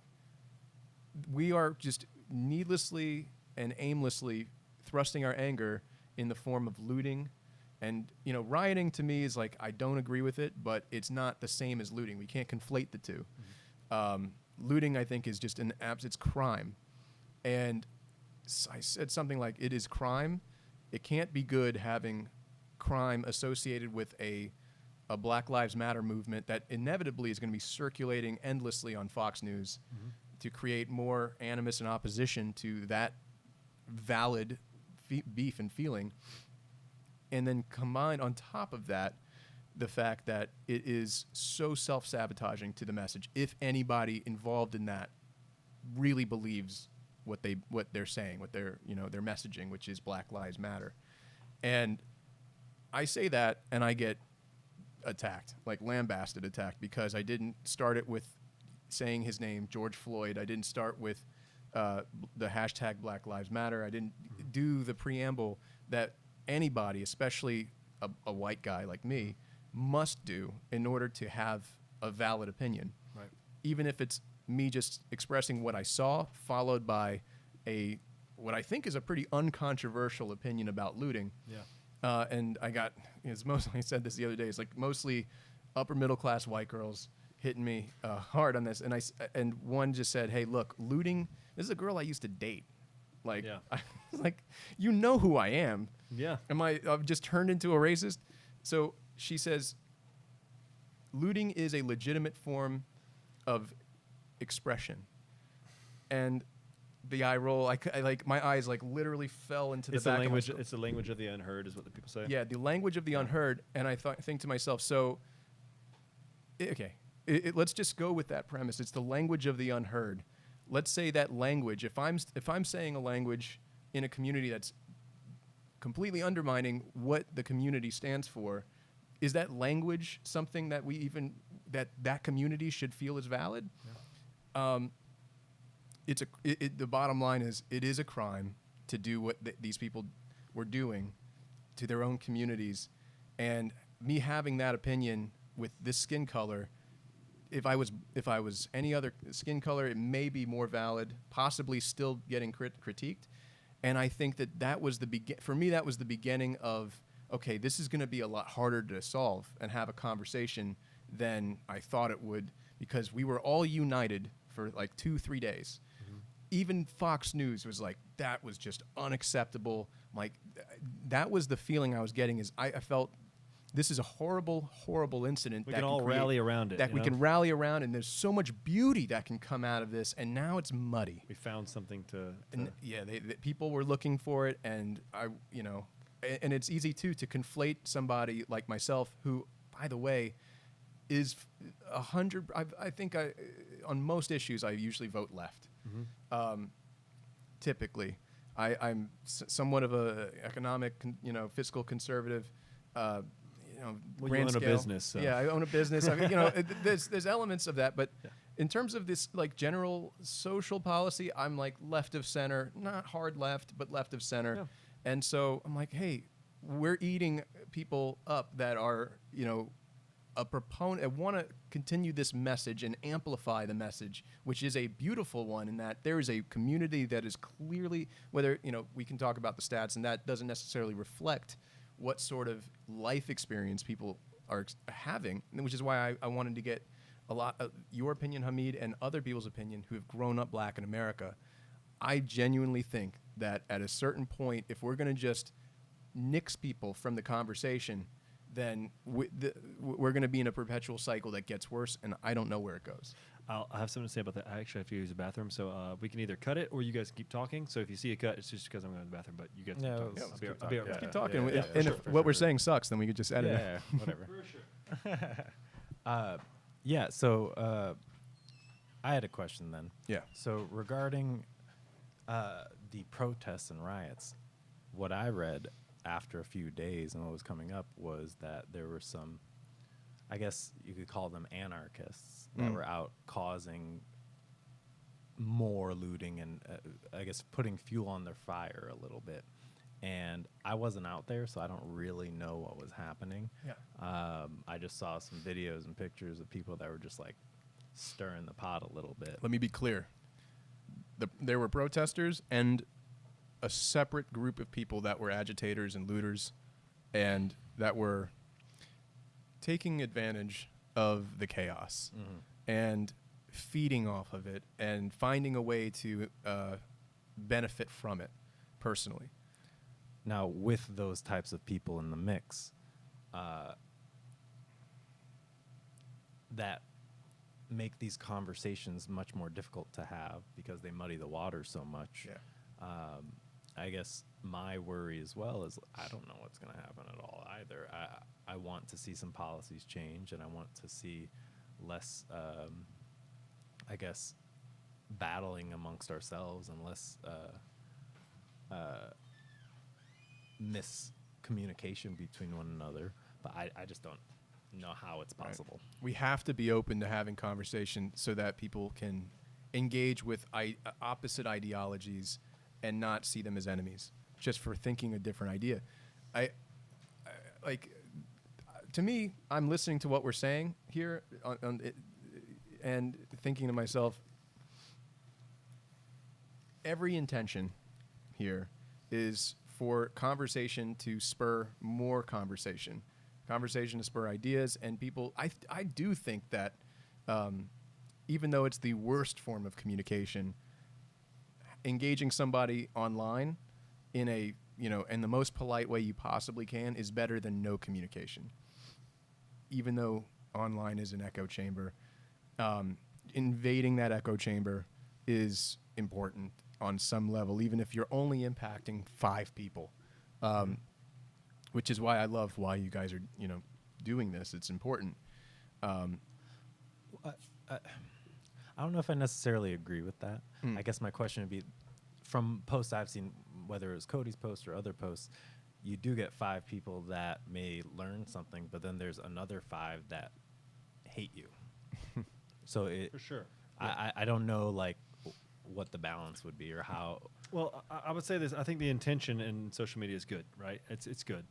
And the idea of having the conversation is good, but separating it from the person, from the face, from the mouth that it's coming from, right? Like, that is huge. It's like the whole social experiment or the psychological experiment that people said before in some of the counterterrorism training that I've had. It's like when someone puts a bag over your head, you're done, right? When somebody puts a bag over your head before as they're interrogating you, or when you're about to be executed, if they put a bag over your head, they're killing you.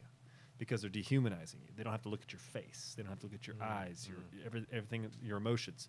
It's almost a similar thing in social media. It's like, if I don't have to look at your face, if you're just an avatar, if you're just a group of words, that highly filtered photo, right, that I don't have to treat you like I would treat any other human, right?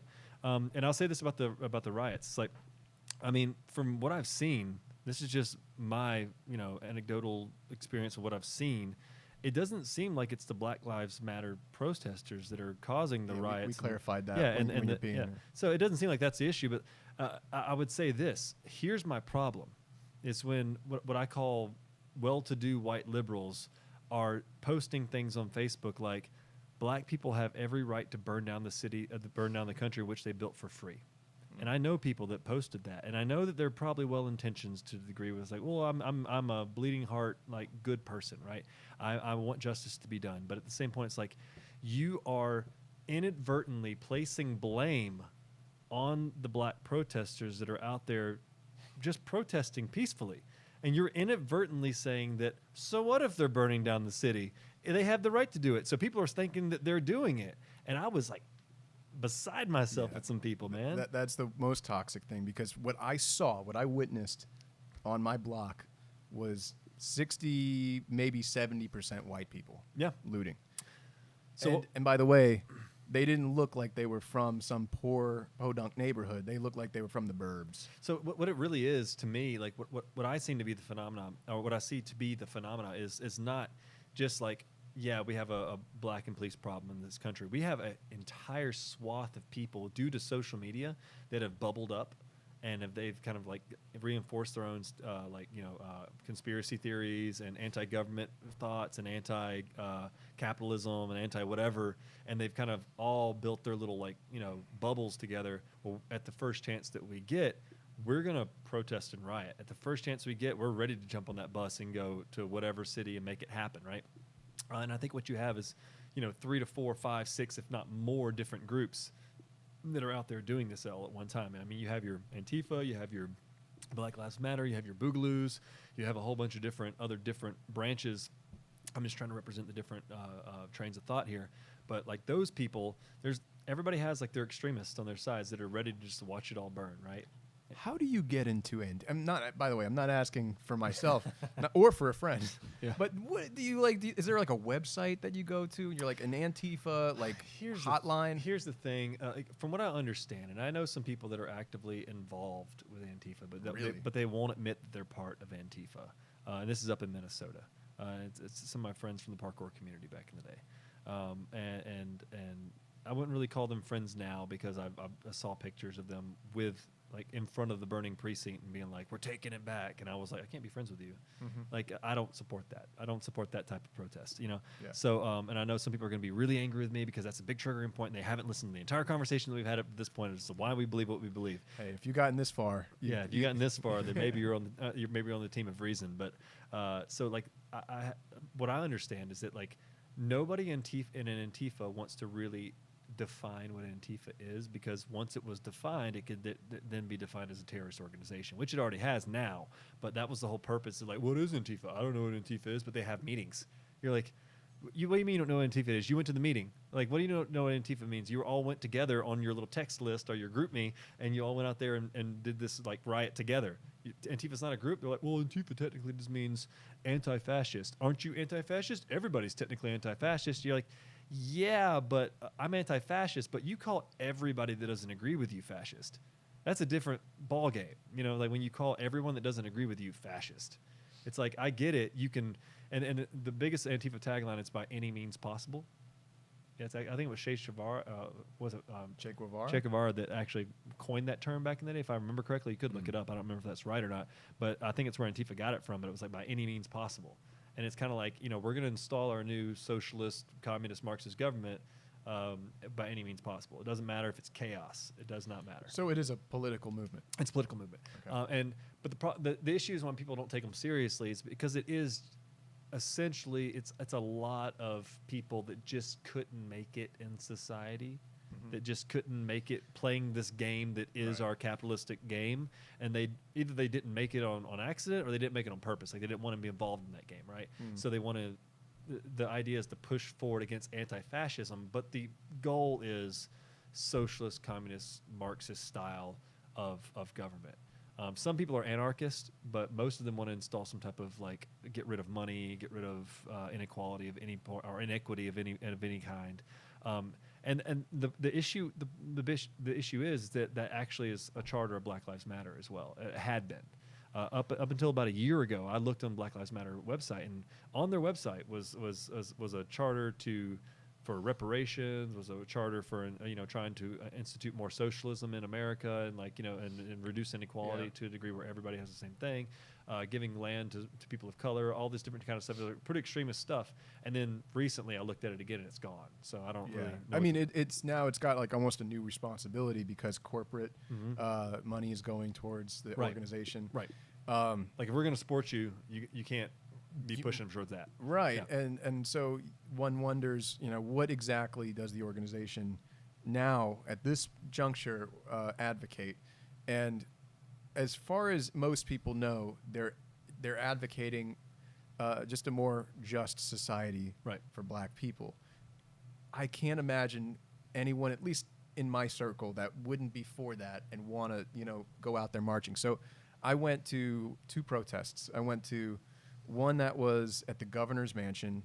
I was already in the area. My buddy lives up there, and I just was, visiting him. I said, okay, let me stop by and see what this is like. And that one was more. I was more of a spectator than I was out there because I wanted to get a sense of the temperature and what was actually being said. Because I'm very careful with wanting to be a part of peaceful protests. What you associate with. And yes, only peaceful protests. That's only what I want to do. I don't want to be a part of anything that takes it further than that. So I didn't see the flyer, so I just was checking it out, and it was really, really cool. I mean, everybody there was super friendly and super, I would say it was more of like, the general tone was love. Right. And so I said, everything I've heard too. I said, okay, well, I'm in. If that's the tone, if that's what we're doing, is there has to be some conflict because there needs to be change. 100% agree that. Then the next protest I went to was with everyone from my company. Well, most everybody from my company that could make it, and it was from the MLK, and we did a little march around the city. It was like 6 miles. Beautiful. Like, it was a silent protest, so no one was yelling. It was just walking the streets with signs. I saw smiles. I saw love. I saw compassion. And I said, this is what I want to be associated with, because this is what I think can actually usher in change. Right. More of this. And then I'm seeing it, peaceful protests all over the world. And I'm like, yes, finally, we're getting to a place to where society might actually implement, and hope not the stupid changes, but sensible, maybe investments into these communities, things that will make a difference, especially with economic opportunity. And then, I'm like debating, like when I throw something out there, do I hashtag it with Black Lives Matter? Because as a concept, 100% agree with it. As a slogan, I 100% agree with it. As an organization, I don't know. Yeah. Because I've heard so many things about it. It's complicated. It's complicated. For sure. And I'm sure that there are things about it that from what I've researched, that I do agree with 100%. Mm-hmm. And then there are other things I'm like, oh, that's more political. I don't know if I can agree with the political strategy. So I think it's important for all of us to be able to look at a hashtag and not just see it as this is a slogan, or it's the same thing. It's amazing to me. If you would have told me a couple of years ago that before Trayvon Martin, that the idea of hashtag All Lives Matter would be, you could get fired for saying that. But people have been. Yeah. And because as a concept, it's reasonable until you see it as it becomes all of a sudden imbued with a meaning of the anti-Black Lives Matter. Right. It's the antithesis, the contradiction to that. And what people that are, it's their way of showing where they stand. Mm-hmm. And that comes with other connotations that are not, that are contrary. So I just think that if you're looking at the hashtag itself, people need to, when they say, I don't get it, all lives matter. Well, we have to see a couple layers deeper now, because everything has more layers than what is being just plated and presented in front of us. I wish and can hope and, desire that as a society, we can start to think a little bit more nuanced about everything that we just read, see, headline. It's not going to happen, but that's my hope and wish. Yeah, my experience with humans is that we are just tribal people. Like, we are. We pick your group. You pick your team, and that's kind of the direction that you go, right? You pick your team, and you go that direction. And I think we're getting to the point now where, the backbone of Western civilization is supposed to be your individuality, right? As opposed to particular other, cultures in the world are more group-based, right? That's how socialism and Marxism get so heavy into, like, other cultures, like, Maoism and things like that. And it's why they were installed so easily. If you say easy, but 80 million people were killed that disagreed. But like if you see, like, in our culture, it's like people are becoming more individualistic, right? But we still have these tribalistic tendencies. But I think what we're finding now is people are starting to see, at least this generation, once again is seeing the dangers of tribalism, the dangers of just picking your team and pretending that your team only does good and the other team only does evil. You think people are seeing the dangers? I think people are seeing the dangers. I think what we're seeing is like rising middle ground where like people like us are talking. What you're seeing now is that what I was afraid of like a week ago was that the fact that I was seeing that middle ground, but everybody was going back to that tribalistic tendency. But I think that it swung that direction really hard, right? Because everybody wanted to be a good person. Everybody wanted to signal that they're on the right side, and it didn't matter what somebody was saying that wasn't completely correct. They were going to go with it because, they didn't want to seem like a bad person. But I think as people start to see the damage that's done by that and the damage in trust amongst the community and the extreme actions that are taken on sides and the violence that it precipitates, I think people are learning that it's a very dangerous thing. And I think it's like you can't tell. So our civilization right now, this generation, we have not experienced violence to the level that the civilizations and populations before us had. Generations before us had not experienced. Had experienced way more violence than we have. Right? We're the safest generation by statistics that you've ever seen. So it's like the only violence most people experience ever. I know tons of people have never been in a fight. Right? But you go back to the 80s, and most people had been in a fight, right, in their life. And I know lots of people have never been in one. And then you show, and then what you basically take, these people are so prone to violence because they never experienced it, right? And then when it actually happens to them, they're like, whoa, wait a minute, I don't want this at all. Like this is a bad thing. This is going to lead to something else. And I think what you're seeing a lot of times is people are so quick to jump on their tribe, but it's a learning experience. I don't know if it's. There's a lot of people that say it's going to get worse before it gets better. And I do believe that's true. I think it's going to get worse in pockets. But I think what's slowly going to happen is you're going to see a middle group of people that kind of rise up for reason, right? I disagree. You disagree? I mean, we're seeing it right now in our election. Like you even see, like Donald Trump he's right, but he's not alt-right, right? But he dog whistles to the alt-right. And then you have Biden, who's not far left at all. He's like center left, but he's dog whistling to the left too. But he's not supporting it. Right, so everybody that's in there is in the middle, just because they know where the majority of America falls. But we're being led by extremism. But I think the majority of people are not extreme.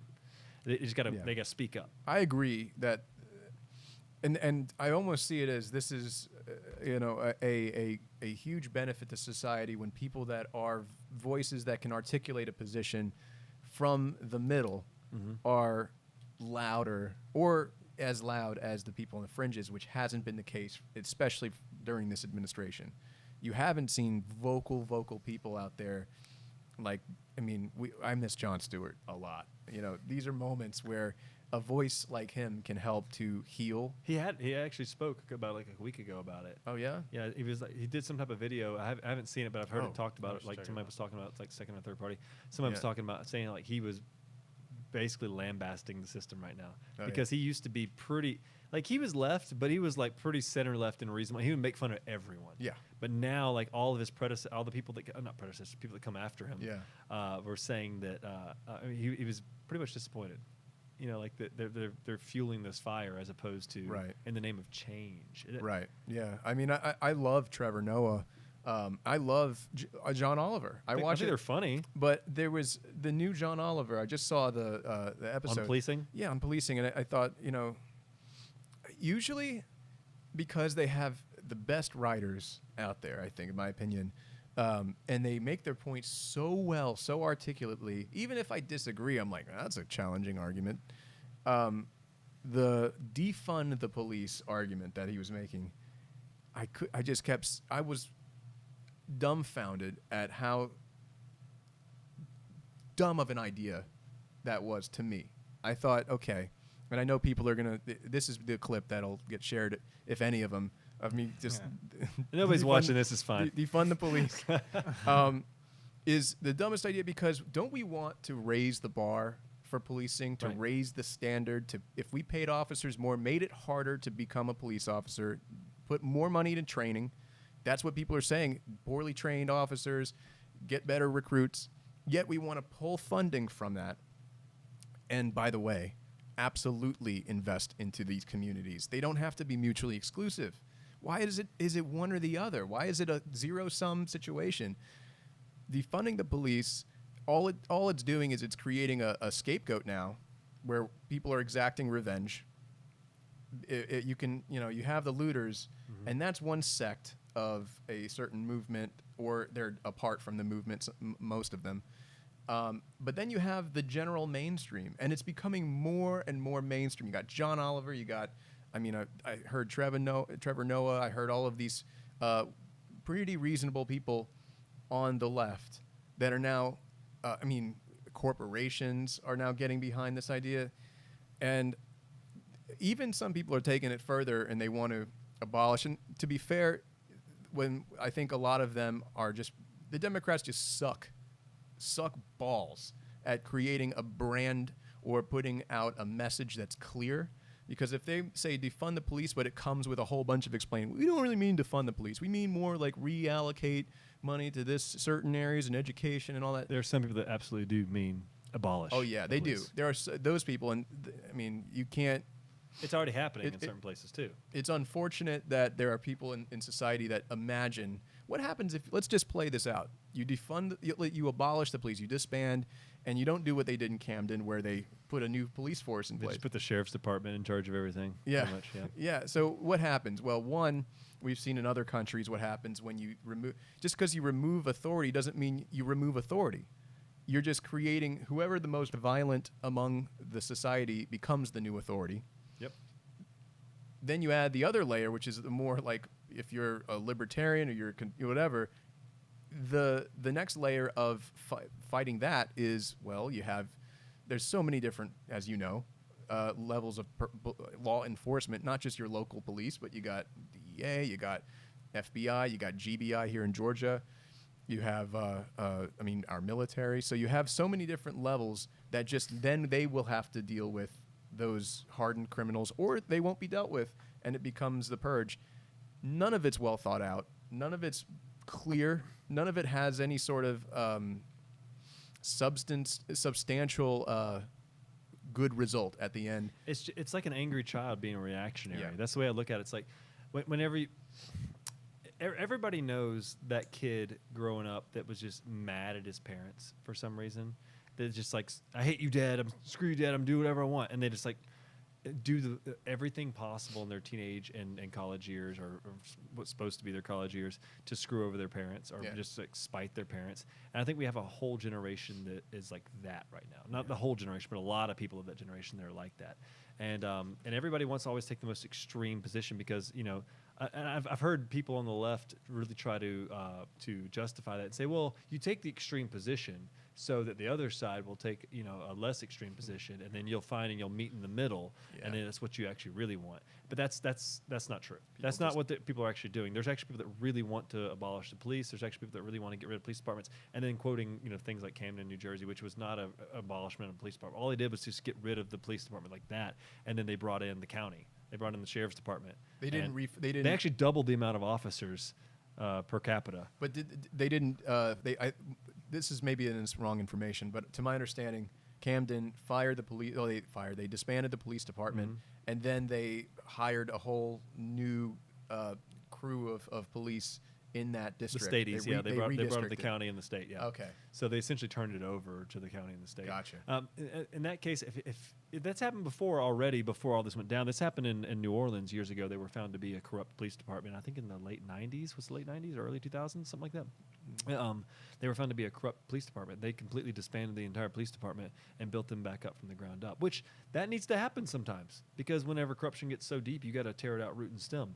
But what I hate is when people apply that nationally. Like racism is like this like devilish secret force that underlies every single part of society, and especially police departments. Police departments are upholding institutional racism, and you're like, that's not really what's happening, guys. What's happening here is that you may have some racists, but for the most part, police departments are their guys are just trying to get a paycheck and uphold the law.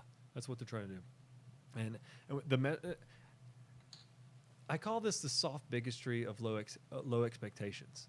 It's like, you can be a bigot by not expecting a lot out of people, right? But so everybody wants to tell the black community and stuff that whatever you do is okay. It's fine. It's the police that's the problem. But everybody wants to place everything on the police and say the police is the problem and expect the police just to eat it. And just you need to eat that criticism. You need to take it. You guys can take it. It's no problem. You're supposed to be tough guys. You can handle all this criticism, all this problems, and blah blah. And if you quit, you never should have been in this job to begin with. Right. It's like you just basically want a regime of immortal like soldiers, robots that are willing to go in and just die for the state. They're just people. Yeah, but at the same point, you're not expecting any different behavior out of this group of this, what I would call this lower criminal class, that are committing crimes. It's like, I'm not talking about any type of race in particular. I'm talking about a criminal class of people that commit the majority of our crimes. We're not expecting them to change their behavior at all, but we're expecting the police to completely mold all their structures and behaviors around that to keep those people alive. That's the craziest part to me. Everyone acts like this conversation is police versus black people. And that blows my mind, because there's a large swath of the white population that's committing crimes as well, right? There's not a large swath. It's a larger percentage of black people. It's a smaller percentage of white people. By numbers, though, it's white people. So black people police officers are having the same amount of more interactions with white people than they are black people. It's just the criminal class. It's people that accept criminal behavior as the norm, right, as their culture. And it doesn't matter what race or color you are. It does not matter. All that matters is that we are not expecting those people to fix themselves. We're not expecting better behavior out of that criminal class. We're now expecting the police to stop shooting people that are trying to shoot them. We're expecting the police to not stop people that are trying to run away from them. We're not expecting the police to uphold the rule of law. We're telling them that no matter what I hear people saying, especially in this last case that happened, Raymond Brooks, they're saying Rashard Brooks. I always say Raymond for some reason. I knew a guy named Raymond Brooks, actually. That's why I keep saying it. But Raymond Brooks, they've said, oh, why didn't they just let him go? Why didn't they just let him drive off or whatever?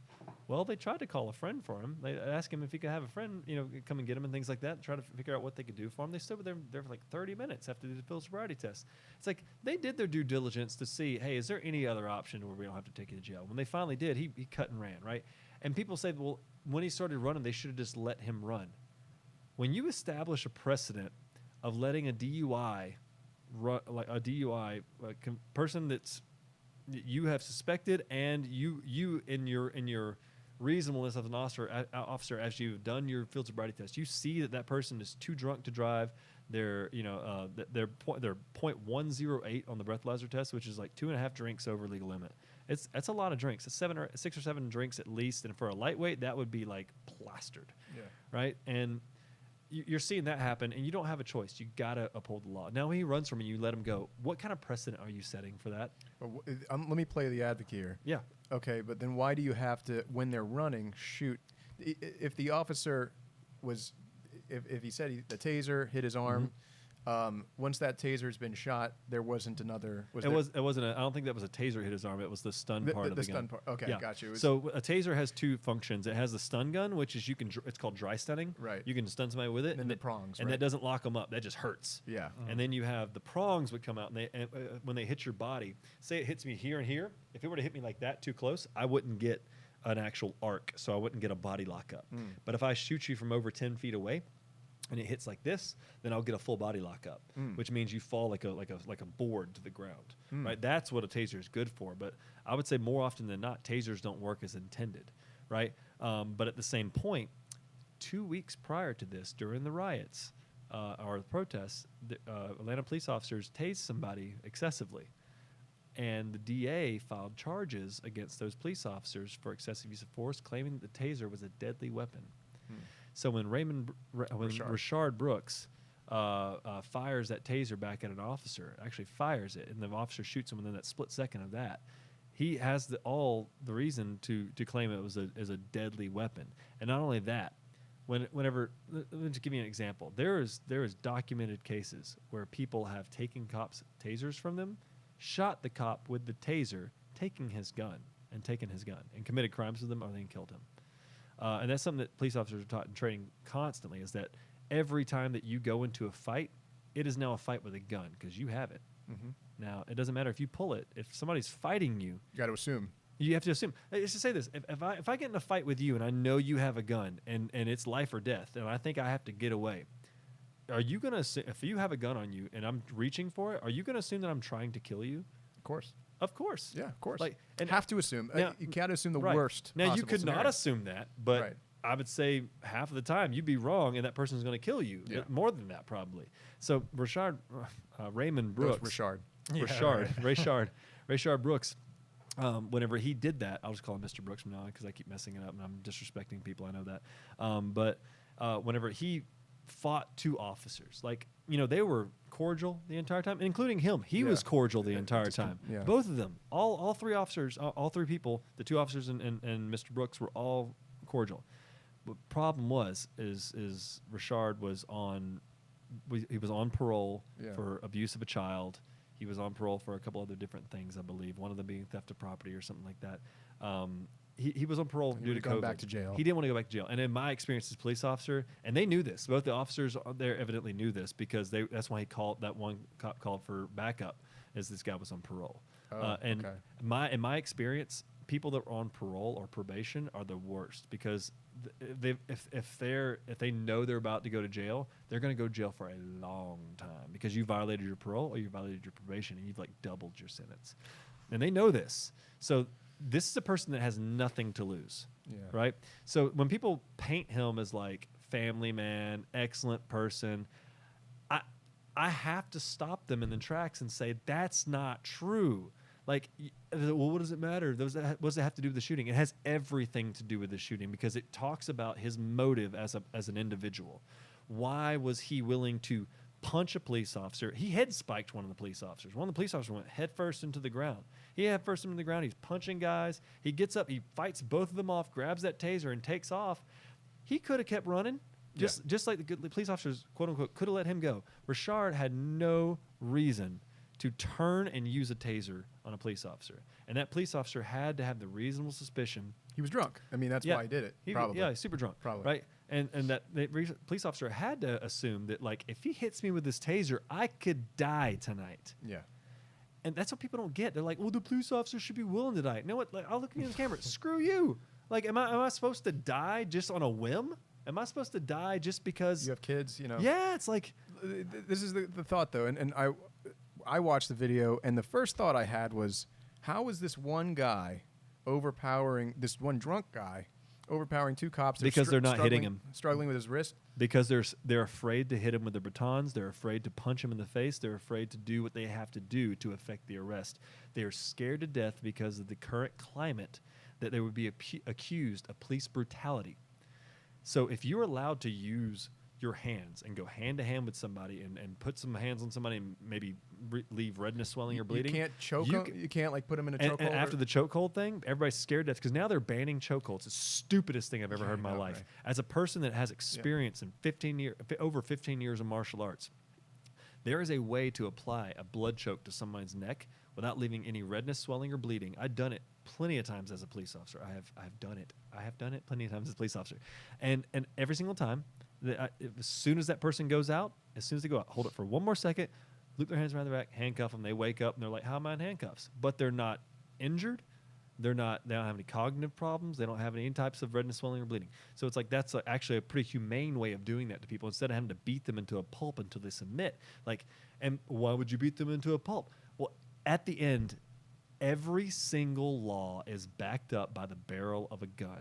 That's what government is. And I think that's what we're seeing right now is we're seeing a rebellion against that. A lot of people are kind of becoming libertarian in nature. And I have a libertarian part of me too where I'm like, screw the government, right? I don't want to be – the government can't tell me to wear a seatbelt. The government can't tell me to do all this other kind of stuff. I was big time against seatbelts when I was a police officer. I was like, listen, they will save your life, and I will hound people and say you need to be wearing your seatbelt. But I didn't like writing seatbelt tickets because I felt like it was a violation of people's rights. It's like you have the right to protect your own life. Sure. Yourself. You don't have the government doesn't have the right to tell you that you have to. Right. So that's why we have a whole group of people saying like, why does the government have the right to enforce a law with violence? It's like, yeah, good question. But you're part of this. Yeah. You're part of this government. You're part of this this organized structure of people trying to live together side by side.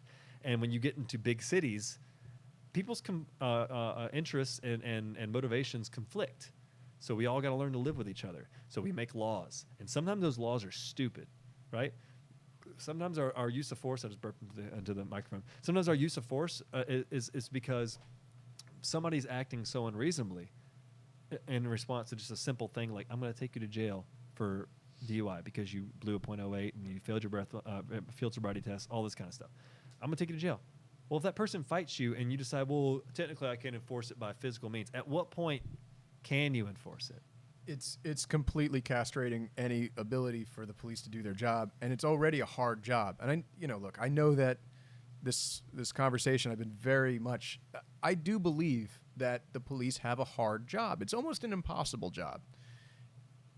Just to touch on the last point I forgot to make, but want to make sure I make this point is, okay, humoring the idea of defunding the police, where let's say you narrow the scope of what it means to be a police officer, and you have police that are focusing more on the hardened criminals and the rapists and the like.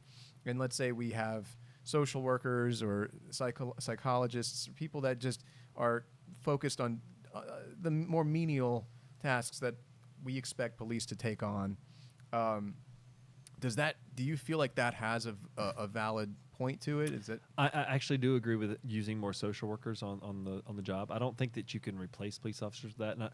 Here's the thing: the majority of our person interacted calls, especially at nighttime, were domestic violence calls, and it's not always domestic violence like somebody's actually beating somebody up, but like And I would say this is typically lower income people that would call the police on each other for just like petty things. Like, I don't agree with you right now. We're arguing, we're screaming at each other, and she threw something, so now I'm calling the cops. People have this tendency to use the cops as like a parent, right? To use the government as like a stick to beat somebody else with when they're angry at that person. And that's common in lower economic neighborhoods, is where you use the police as kind of like a bludgeon, like a tool, right? Everybody got so upset about that girl in New York City that called the cops on the black guy who gave her dog a treat, and he was mad because she brought her dog and kept it off the leash, and they were having an argument. So she called the cops on this guy, right, and used racism as a tool to like to weaponize it. Yeah, but lower economic households already do that to each other all the time. Like when I was a police officer, there's plenty of times that I walk into a domestic violence situation. It's just two drunk people just arguing, and I'm like, why am I here? Like, I get it. Now I have to be involved, and I have to make sure you're both safe.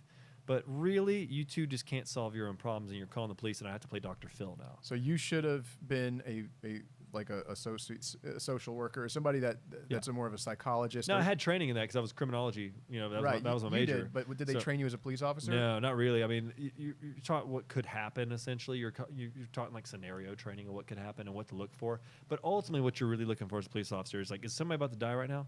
Somebody about to get hurt right now? You're there to preserve life and liberty, right?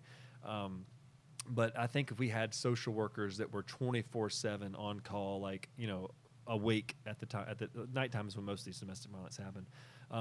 You would, if you had social workers there, you would still tie up police officers. So you can't reduce the number of police officers because you still need to have a police officer nearby, ready to go just in case. Because most of police officers, I'm not saying that a large swath of police officer deaths are actually caused by domestic violence gone wrong. Because a lot of times they'll get called to a domestic violence situation. I know one. Here's an example. This happened last year, I believe, in Auburn, where I used to police. There was police got called to a domestic violence call in a trailer park that was on the south side of Auburn. I believe it was Arrowhead Trailer Park. And this is anecdotal, and part of it's news, and part of it's what I learned from people out there. And I'll try not to give you too much specialized information. But essentially, they got called to a domestic violence situation. From the second that police officer walked up to the door, one officer was killed and went to his funeral. The second he walked up to the door, the person that was involved in the domestic violence situation, because they got the cops called on them, went out into the field, lay down in the grass, and shot the police officers as they arrived at the house, arrived at the front door, to a domestic violence situation. Now, if it's a social worker, one of two things would happen. Either that person would say, oh, that's not a cop, I'm not shooting them. That would be the more positive outlook of maybe that's what's going to happen. Or that person's going to say, screw this, that person's still going to make me lose my kid, lose my wife, all this kind of stuff. I'm going to shoot that person, and now that person can't shoot back. So it's a difficult situation when people say, oh, why don't we just send social workers? Why don't we just send special people that know what they're doing? It's like, first of all, you ain't paying those people enough either. Social workers make under $40,000 a year as well. They're underpaid. Yeah. It's like, at what point are we going to decide that we just need to expect better behavior out of people? You can never compensate systematically for bad behavior. The reason we got to such a great situation that we have been nationally in terms of violent crime rates and crime rates in general is because we hold our people to a higher standard. And what people are telling us now is don't hold them to that standard. Don't hold people to that standard. It's kind of it's a Marxist proposition to say that people are just a product of their environment. That what you are taught is everything, and that's not true. It's like you can't just say that. But what I know from my criminology training is there are people that are predisposed to violence. There are people that are predisposed to deviant behavior, and society has a hand in that. It's nature and nurture. Yeah, it's. I mean, what are people? That would be like saying sociopaths, and my pastor, assuming they're not a sociopath, you put them in the same neighborhood and they'll have the same result. It's not true. People have all kinds of mental issues, but it's easy to conflate and point because then nobody has to take responsibility for anything. Right. Where do you think this goes in terms of recruitment? Because I can't imagine anybody wanting to be a cop. Downhill. I mean, we're not going to get. It's like the horrible irony of all this is we're not going to get the best of the best who want to. I mean, it seems like now, like all of the ideological. I mean, not ideological. All of the idealistic people who get into law enforcement, like yourself, are going to say, "Hey, you know what? I don't need the grief. I don't need the disrespect." Yep. So, who's going to do it? People that just have no other choice, if they even do it. And so, I'm asking myself here, what is the solution to get better policing? You have to get better people. Yeah, I call it the Chick-fil-A effect, right? It's like, it's the difference between going to Chick-fil-A, Burger King, McDonald's, right? Like, which one are you going to get better service at? Better service at Chick-fil-A. Which one are you going to get fresher food at? Probably Chick-fil-A. Yeah. Which one's going to be a cleaner restaurant? Probably Chick-fil-A. Right. Yeah. And you may not like the music playing in the background, and you may not like their political stance, but at the same point, they pay their employees better.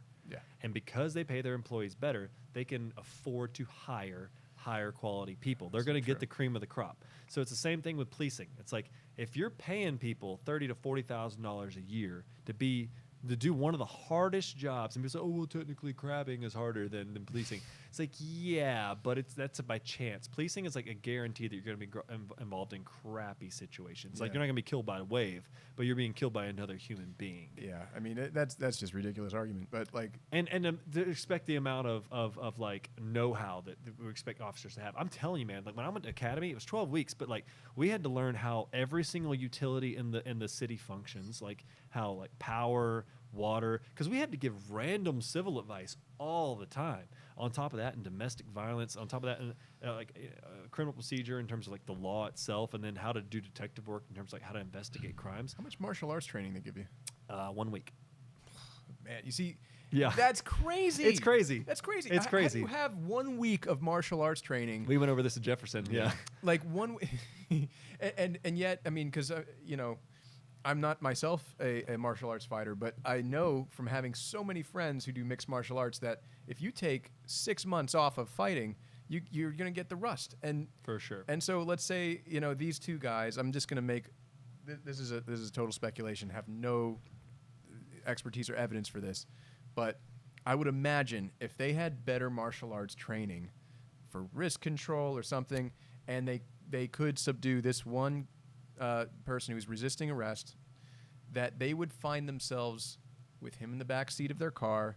He goes to, you know, get checked in, and at least he survives the situation, and they survive the situation, because that's the ultimate. I mean, we could sit here and say, hey, listen, if you resist arrest, you're talking about you're increasing the risk of your life substantially. They should teach this in school.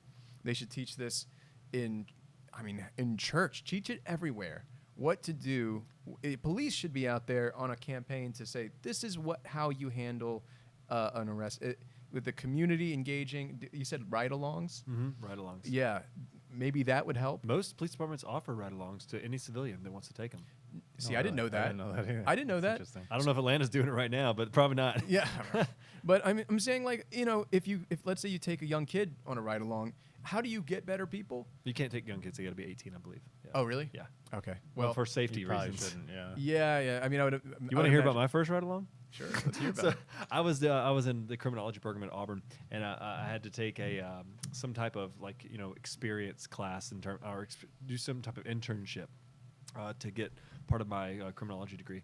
And I said, well, what if I do ride-alongs for, like, you know, a whole semester, and I write reports on my ride-alongs? And my criminology teacher was like, that is great. Let's do that. I'm telling you, man, my first ride-along, I went to this place. I was in Opelika. I was working with a really great officer that night. I won't say his name, but he was a great officer. I continued to work with him, and I actually became a police officer at Opelika. And the very first, like, heavy call, like hot call that I went to, is what we call it, was in a place. I can't see the place, but it's a housing project that's called something Circle, and it's just like this half loop, right? This half loop of a housing project. It's like fenced and everything like that. And I get there, and the second that I get there, it's a shooting that went out, like a shooting, a drug deal gone bad, shooting, and a guy's been shot, and then we're in the middle of the road. So I get there, and I, as a ride-along, have to get out and help control a scene because it's so chaotic, and he's the only officer close by. This guy had his left testicle blown off by a .357 Magnum.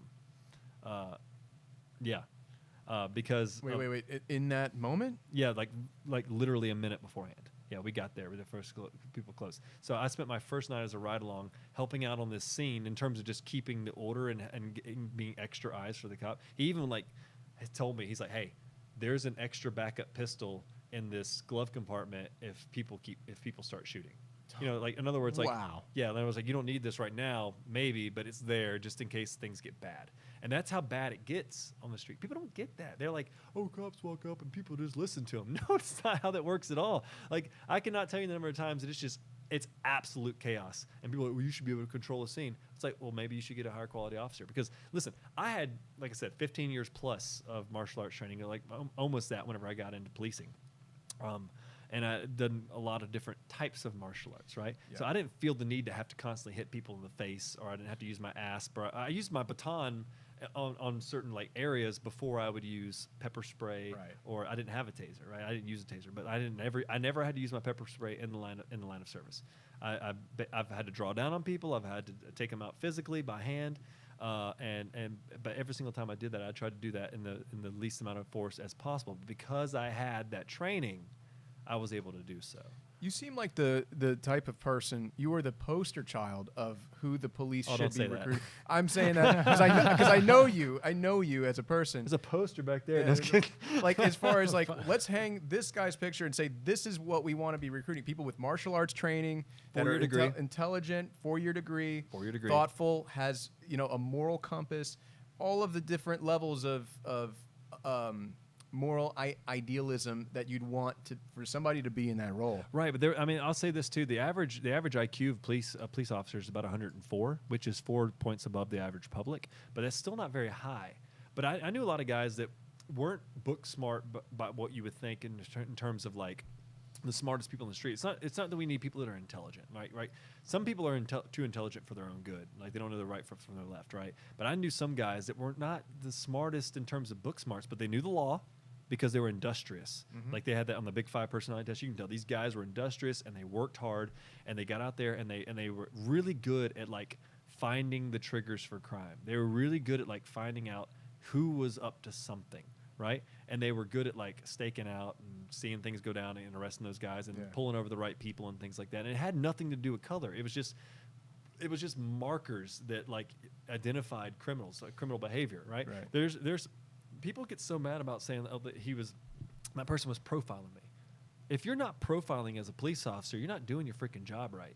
That is the definition of proactive policing, and that's why Black Lives Matter right now and the defund police movement wants to get rid of what they call broken windows policing and proactive policing, and that's completely wrong. That's the reason that our crime rate is as low as it is after the advent of proactive policing. Giuliani did that, and almost the rate just dropped. But also, I don't know about stop and frisk. I'm not going to comment on that because I just don't know enough of the facts. It's a good program. Okay. I guess maybe a controversial thing to ask you, but without mentioning any names, of course, were there people on the force that you knew were on the force that, or your fellow officers, any of them that you're just like, that person does not need to be a police officer? Yeah, I didn't see like it's always devolves into like a racist thing, but I never saw anybody that was blatantly racist ever. Maybe ever. incompetent? And I saw more people that were afraid of being called racist than I did anybody that was actually bullies. Anybody? But I knew a couple officers. Some of them were with the county, and one was with Opelika, that were just more heavy-handed than other officers, and that were more willing to fight, or that were more combative or more disrespectful, and they had complaints to back that up. And like you see that I had one complaint in the entire 5 years that I was at the police department. Somebody accused me of being racist for searching their car when that person did have drugs in their car. Like, I mean, I saw a drug deal go down, and I was like, I'm gonna stop that car. And say what you want about the drug, the war on drugs, the war on drugs, which I actually oppose now. Yeah. Back then it was just my job. I had to do my job. Right? And but I did see officers that were heavy-handed. Right. How were those people dealt with? Was there some sort of... Where I was at Opelika and Auburn, there was not a culture of covering that crap up. Everybody was scared to death of being labeled racist or being labeled like brutal. They were very much like, when I was at Opelika, they were very much involved in this idea of community-oriented policing services as a COPS program, which was I was part of that for about 3.5 years for my my last part of policing at Opelika. And I'll tell you now, man, people were really concerned with the safety of the entire neighborhood, right? Like, I did nothing but sit around not sit around, but like go to the housing authority every morning after a shift meeting and deal with the problems that were occurring in the housing authority. And not just on a criminal level, but on a personal level too. Like, hey, you need to talk to somebody? What's going on? And what problems do you think are going on here in the neighborhood that we need to fix? That kind of stuff. We were doing that kind of thing, but it only works if you have a cooperative community.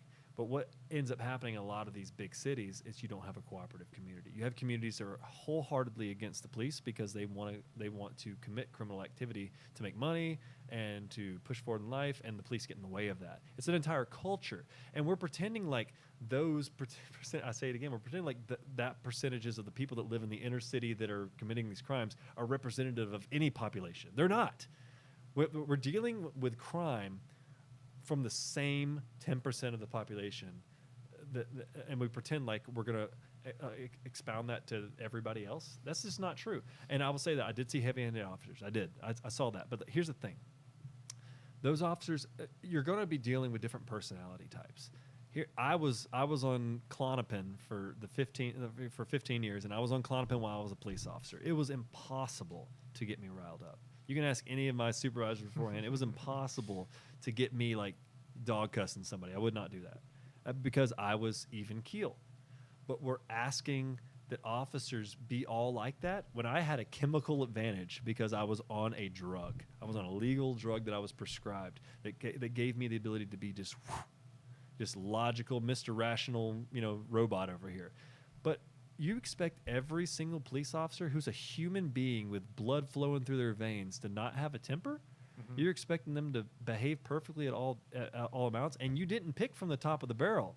Aren't you guys supposed to be superheroes, right? You're supposed to be superheroes. It's crazy, isn't it? Batman, and we could say that for sure now. That we're going to get less and less and less people that are qualified and less people that are good for it if we get anybody. In Atlanta, over 60 officers walked off the job last night. Wow. I mean, what do you do whenever you are charged, when your partner is charged with murder for doing everything by the book? Do you I know we're not legal experts and analysts here. I'm close. Do you think that this guy's gonna go to jail? When you look at the Minnesota one, they overcharged him.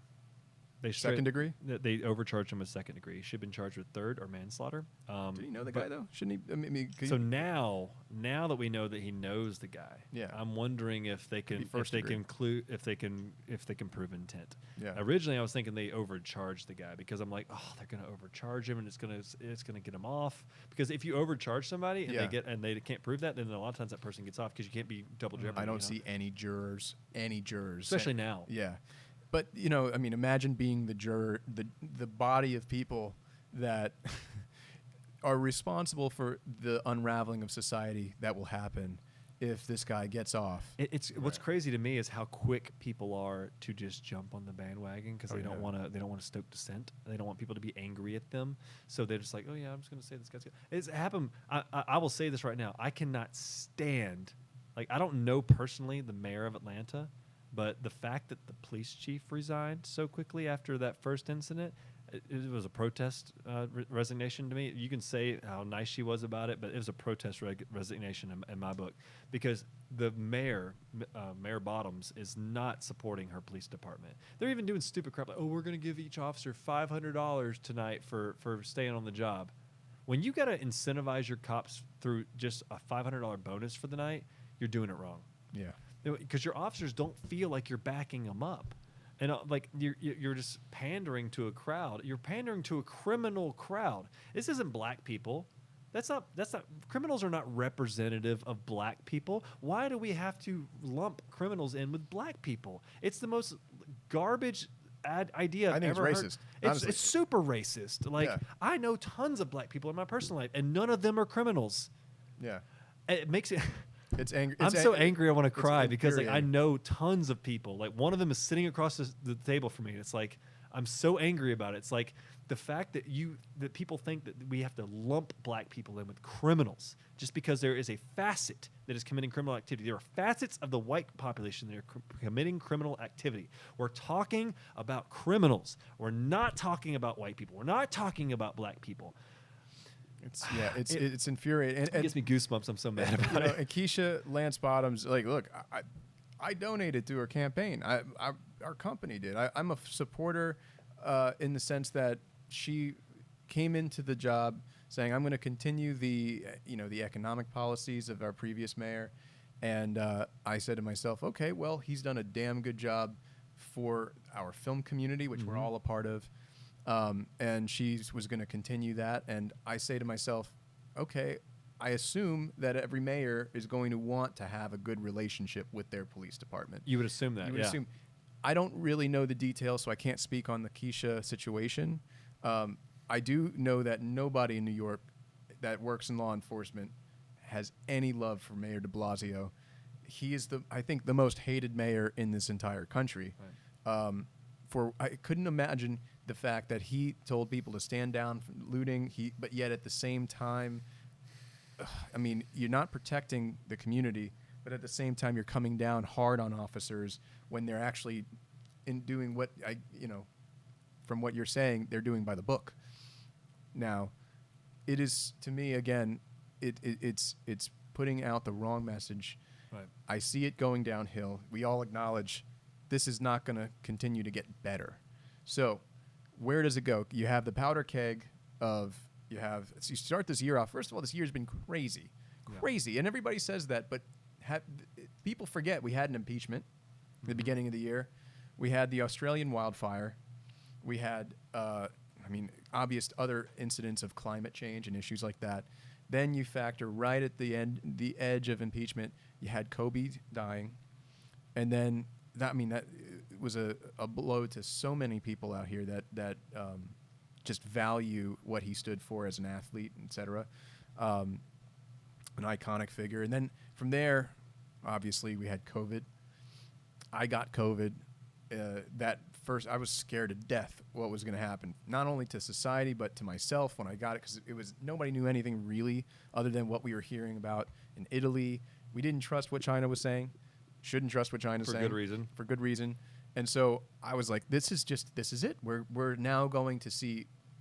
And I'm this guy that has always said we've been in a perpetual nap since World War II, where, to your point earlier, we haven't really experienced that much hardship. We're soft as a body of people. Mm-hmm.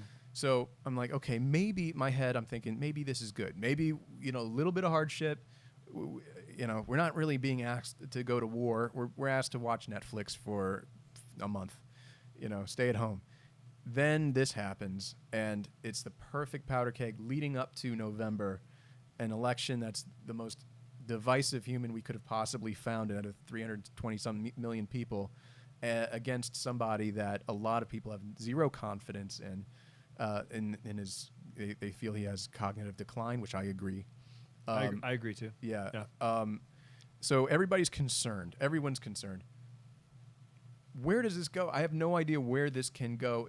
And I thought about what happens if this divisive individual that we have in the office of presidency loses and then decides that he's not leaving, or tries to create pettifog the issue, or say, hey, mail-in ballots, it's it's all a rigged system, which I think you can say is a good 80% chance he'll do, based on patterns. And that's become the pattern on all sides. Like when you lose, he started it. But when like the same thing happened with what's her name, Stacey Abrams. Yeah. When she lost, it's a rigged system. Right. They're cheating. It's become the way that everybody says today. She lost to the guy who was overseeing election. You could say voter suppression, but in this general sense, like, I think we're going to have, and I hate to say it because I don't even know what it looks like, but what do you even think a civil war would look like in this country if it came down to that? Here's the thing. It's like, what? Here's the thing. Okay. There's an entire group of people on the left right now that talk about this idea of civil war, about this idea of overthrowing the system and the government.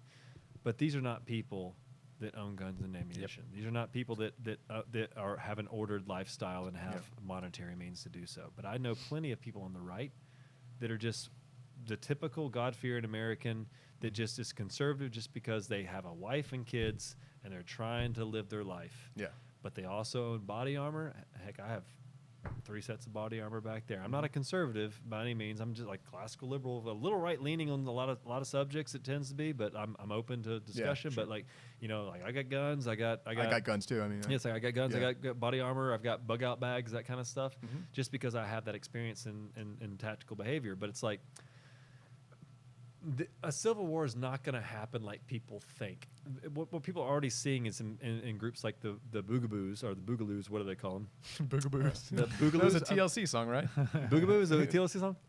Bugaboo. I think Bugaboo. A Bugaboo or Boogaloo. Boogaloo. This is going to be the one clip that people. Yeah. What's a Boogaloo? Hey, everybody, draw your best representation of what you think a Boogaloo is. Like in MS Paint, do it on Microsoft Paint, and just like put it in the comments. If you stayed with us all the way up until this point. Yeah. Boogaloo. So, right. But the idea of Boogaloo is something like it's going to overthrow the government, right? Okay. Or protect the public from the government. There are you're already seeing the left trying to post these Boogaloos as like racist when they've interviewed them personally on CNN. They're like, we're just here to protect the protesters from the government.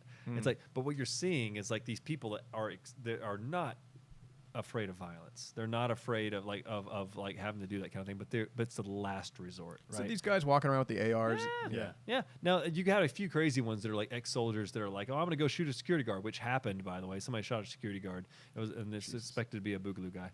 But he may have been loosely or closely affiliated. I do not know, so I'm not going to sit here and speak out of turn on that. But you have an entire swath of what I call the warrior population that is prepared for this kind of thing, but is not enacting violence. And then you have a bunch of like young people that think they know what violence is, and they think that Molotov cocktailing a police department is like the smart move. But what they don't realize is when violence starts to move, there are people that are insanely more proficient at that. So I would just urge everybody, if you're thinking about violent revolution, cut the crap. If you're thinking about violent revolution, I guarantee you're 10 steps behind the people that actually are prepared for it. And those people will always fall on the side of order. Meaning like they just want to have an ordered life around them where like the power works, the water works, the school system works, and they can raise their children. Like that's the biggest thing. What we have now is an entire population of people that have nothing to lose, right? The idea that marriage has been de-incentivized. Like this whole idea of like raising a family is being de-incentivized. And everybody that's at these protests, the majority of people that are at these protests, besides the one person that came for a photo op so they can see their kid gets pepper sprayed, the people that are at these protests are single folks. They don't have anything to lose. They have time on their hands, right? And they're angry about the system which is in place because they don't feel like they've won that system, right? But when it comes down to it, they don't have the ends or the means to have an end to this, to finish this fight. This is like essentially like a flare-up, right? Now, I'm not saying that it can't catch on, because I do think that people are entirely gullible and people want to appear virtuous, right? So people want to be on the right, so they can win the ideological war, but I don't think that a violent war would ever be viable. I mean, no one's wearing uniforms. Nobody has, the urbans people versus. I mean, there's too much. We're too integrated. Yeah, too integrated, and so I would imagine you're right, like flare-ups. But if you had, like, let's say, turmoil. I've asked my friends this question. I'd love to hear what you guys have to say about this, because everybody has a different answer. What do you guys think? And this isn't necessarily a political question more than it is a law and order question at the highest level.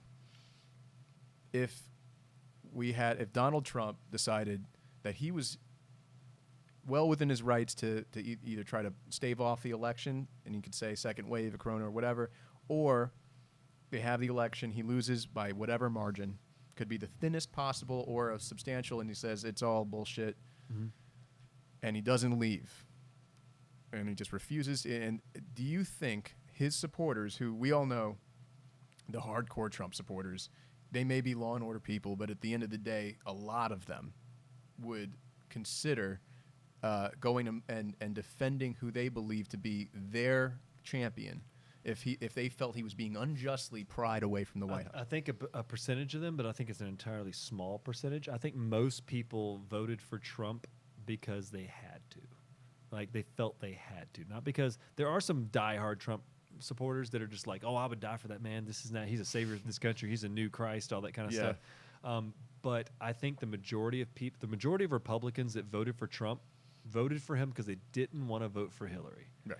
And and I say early in his candidacy, I was like, this is a nightmare. This is a nightmare, because I wasn't going to vote for Hillary, so I was hoping we'd get somebody decent on the Republican side. I was like, because I knew Hillary was the shoe-in for the election. I was like, I'm not going to vote for her. But knowing what I know about her and her family and things going on, but like I noticed a lot of people are in the same boat. I don't want to really vote for Trump, but maybe he'll drain the swamp, and he's not Hillary Clinton. And then the more crap that goes on with him, people are just like, well, he's not the Democrats. That's what they think. It's like he's not the status quo of the Democratic Party. He's not pandering to identity politics, all that kind of stuff, which is a big deal in the Republican Party. It's actually a big deal on my part. I don't like identity politics either. Me neither. I think you should be judged by the content of your character and your ideals. I think that's it. I think that you're speaking to the 70% of people I think that so, are rational people. Right. So when you start grouping people up, you can do that endlessly. Yeah. I can group you up as a Jewish individual, or as a half Persian individual with black roots, or I can say I'm a white person, or I'm a cop, or you can group people up into endless amounts of groups. It's actually a Marxist principle. That's how you do it. You group people up into groups, and then you set them against each other before you overthrow a government. By the way, read the Communist Manifesto. I'm dead serious. I've read it. Yeah, no, it's true. That's what it's exactly like. That is the framework for a revolution. Yeah. What's the guy's name who wrote that book called it's also a fascist Rules principle. for Radicals? Yeah. Anytime you're trying to overthrow a government with some type of radical, right? It's just a radical way to divide and conquer a populace. Right. So what I would say is like most people that voted for Trump because out of just kind of like Best of two evils? is the worst is it, yeah the best of two evils. Or the lesser of two evils. Lesser of two evils. But that being said, I don't think that people would be willing to fight in the street for it. I think maybe a small faction would, but the second they were overpowered in terms, and I think that what we forget is that our country, it works in terms of like the justice and law in our country, and you wouldn't see police officers going out and defending Trump at all. At all. You wouldn't. No, because most police officers are basically, they answer to their community and their mayor and their governor first. People forget. This is the one thing we need to remember as a country. We are not just a country. We're not just a federal government. We are a republic of states. Yeah. And everyone wants to give more power to the federal government and say, oh, we need to fix everything right now. We make a sweeping government mandate. The whole purpose of a republic is to keep your individual freedoms in your town, county, state first before it goes federal. The only idea behind the federal government is supposed to be for war, and it's supposed to be like, for defense, and it's supposed to be for like big public projects and like interstates and things like that. It was a huge battle between the idea of a republic versus the idea of a strong federal government. And we are a republic for a reason. And I don't know about you guys, but I was taught in school that we were a democracy. Were you taught that? Of course. We're not a democracy. Yeah. We are a constitutional republic. Yeah. Which means we're not being... Theoretically. Yeah, theoretically. We're supposed to be. So the idea is you're supposed to run multiple subsets of experiments. Anytime we want to change something in the country, maybe a city changes it or a state changes it, but not the federal government, right? It's not supposed to be the sweeping change, because what if it's the wrong decision? If it's the wrong decision, then now the entire country suffers. Right. But if it was the wrong decision in a state, just that small population... You have that in like Colorado with weed, for example. Right. And then more states are opening up to it, and it's been working. I want to know, Hamid, why you were like... Basically what Cody was saying, I was like, a lot of right-wing people have a lot of guns, and they're prepared for the worst to protect their families. That's why. There's a big difference between going and throwing a Molotov cocktail at a thing and then being like ready to go and like training and tactical situations where you're like, I'm ready to go. You can shoot something from 100 yards away. I mean, I got to say, it does make me feel better to hear that you, coming from the culture in policing and your background, would say that the police would not come out and say, hey, this is our president and he's being threatened, and Yeah, I'm sure there would be like certain people that had to be loyal to him in terms of like certain governmental like departments that would have to be militias and stuff legally. But in all honesty, it's like we do believe in rule of law in this country. And we do believe in the election and the vote. That's the most American thing ever. It's like who's going to lead us, and Trump has the lowest approval rating ever. Right. Here's the thing: this whole thing, and I agree with that. I think he should, because I don't believe he's a moral or good individual. That being said, I don't think Hillary would be any better, but we won't get to that. The idea is that like right now, before all this went down, Trump was going into the best economy that we've had ever, right? Because as much of a jackass as he is, his economic policies were working for us either on a temporary or long-term basis, whatever you think in terms of monetary policy. Not going to argue that here. Whatever you think in terms of economic policy, it looked good going into the election, and the Democratic Party knew that, right? So the idea is to make this I don't know, I hadn't cussed this entire time, but like the idea was to make this entire year into the giant shit show, the biggest shit show that it could be, so that going into November, people don't like Trump anymore. Like people already didn't like him for his character, but because of his economy, it was good. So what could you do?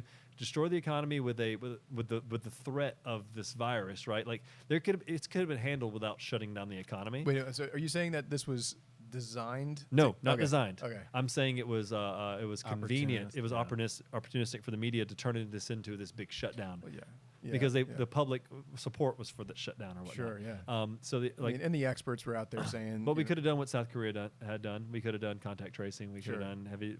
Well, yeah, and I think it's actually valid. A lot of their criticisms about the president and his lack of preparedness, and so we're sitting there saying, okay, and he's not a leader. He's not a good leader. No, he's not a leader. Period. I mean, anything that we've ever been taught or in history, when you look at leadership that was effective, just let's forget like which side you play for. I can say that certain presidents on both sides of the political spectrum that were effective, that got their policies across, and it was for the greater good, as objectively as we can get, a good thing.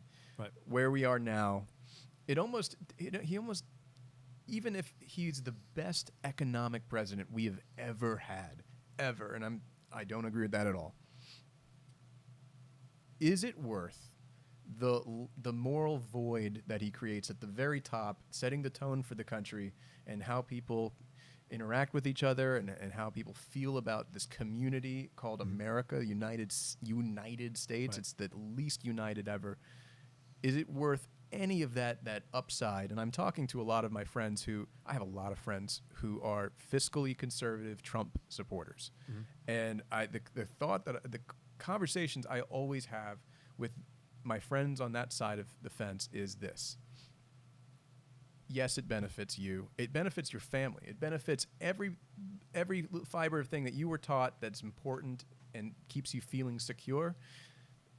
If we really are a part of a community and we consider, more than just our family a community, how do we want people to treat each other, and eventually will that end up undermining whatever sense of security we feel we have right now, money or no money, or let's just say and that's just one side of the Trump supporting sphere. There's another side of people that I talk to all the time and I'm not as good of friends with these people on this side of the fence because I think it's stupid, and I think those people are stupid, is that I'm for Trump not because I agree with him, but because he's so effective at disparaging people that I hate. Yeah. And that really... It's very unhealthy. That's an unhealthy mindset in that, I love how he just... Sticking it to the Dems. Takes it to those libtards. Yeah. And you got Nancy Pelosi, he just makes her crazy. And you got, and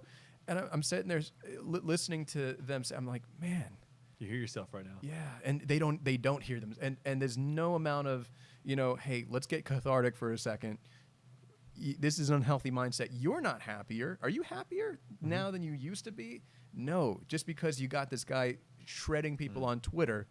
Well, what most people like me in the center would say, and because I consume a lot of liberal and conservative media, being like both serious and comedy voices and whatnot.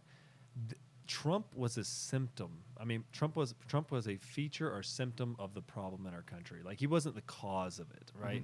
Like, that's one thing. Sure, yeah. People that get this derangement about Trump, course, and everything is Trump. Oh, this is Trump, and they pretend like this exists in a vacuum. Like, he just appeared overnight and everything got bad.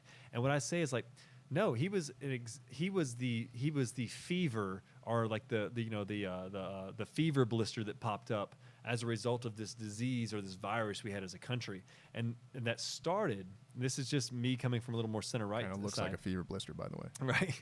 More like Orange a Man bad. tumor. So, but the idea is, like, he appeared as kind of like the rallying cry for that right side that was tired of political correctness. Yeah. They were tired of being told that they should have white guilt. They were told to, Same here, by the way. Yeah, they were told to be tired. They were, they were tired of being told they were fragile white people and all this other kind of stuff, and they were bigots and homophobes and all that stuff. And that was what the Conservative Party was saying when he was elected for the nomination. Yeah. When they were like, we don't want him, but we guys got him, because the left went so hard with political correctness and went so hard with trying to call every single Republican bigoted homophobes and all this, and xenophobes and all these other types of things. And they made it a life or death situation, and that comes from this idea on the left of catastrophizing. Everything is life or death. Everything is like they're not just threatening your way of life. They are threatening your life.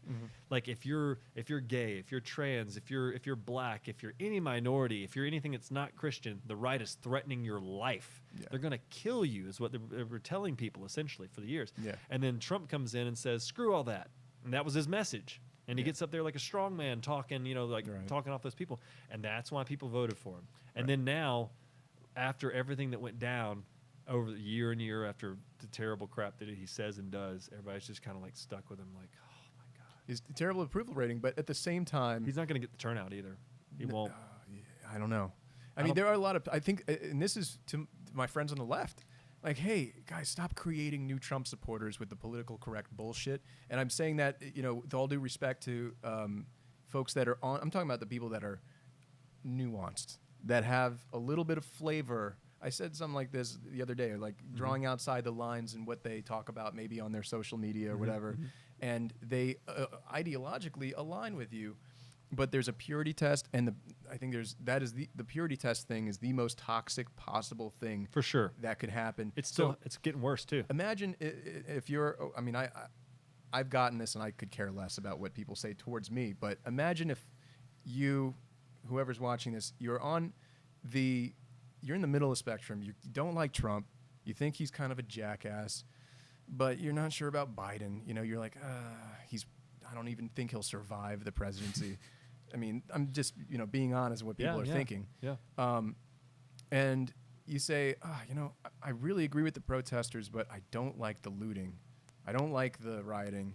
I'd rather us be able to be peaceful. Let me write that. I'm going to write that on Facebook. Put that out there. Write that on Twitter. Put it out there. You check your white privilege.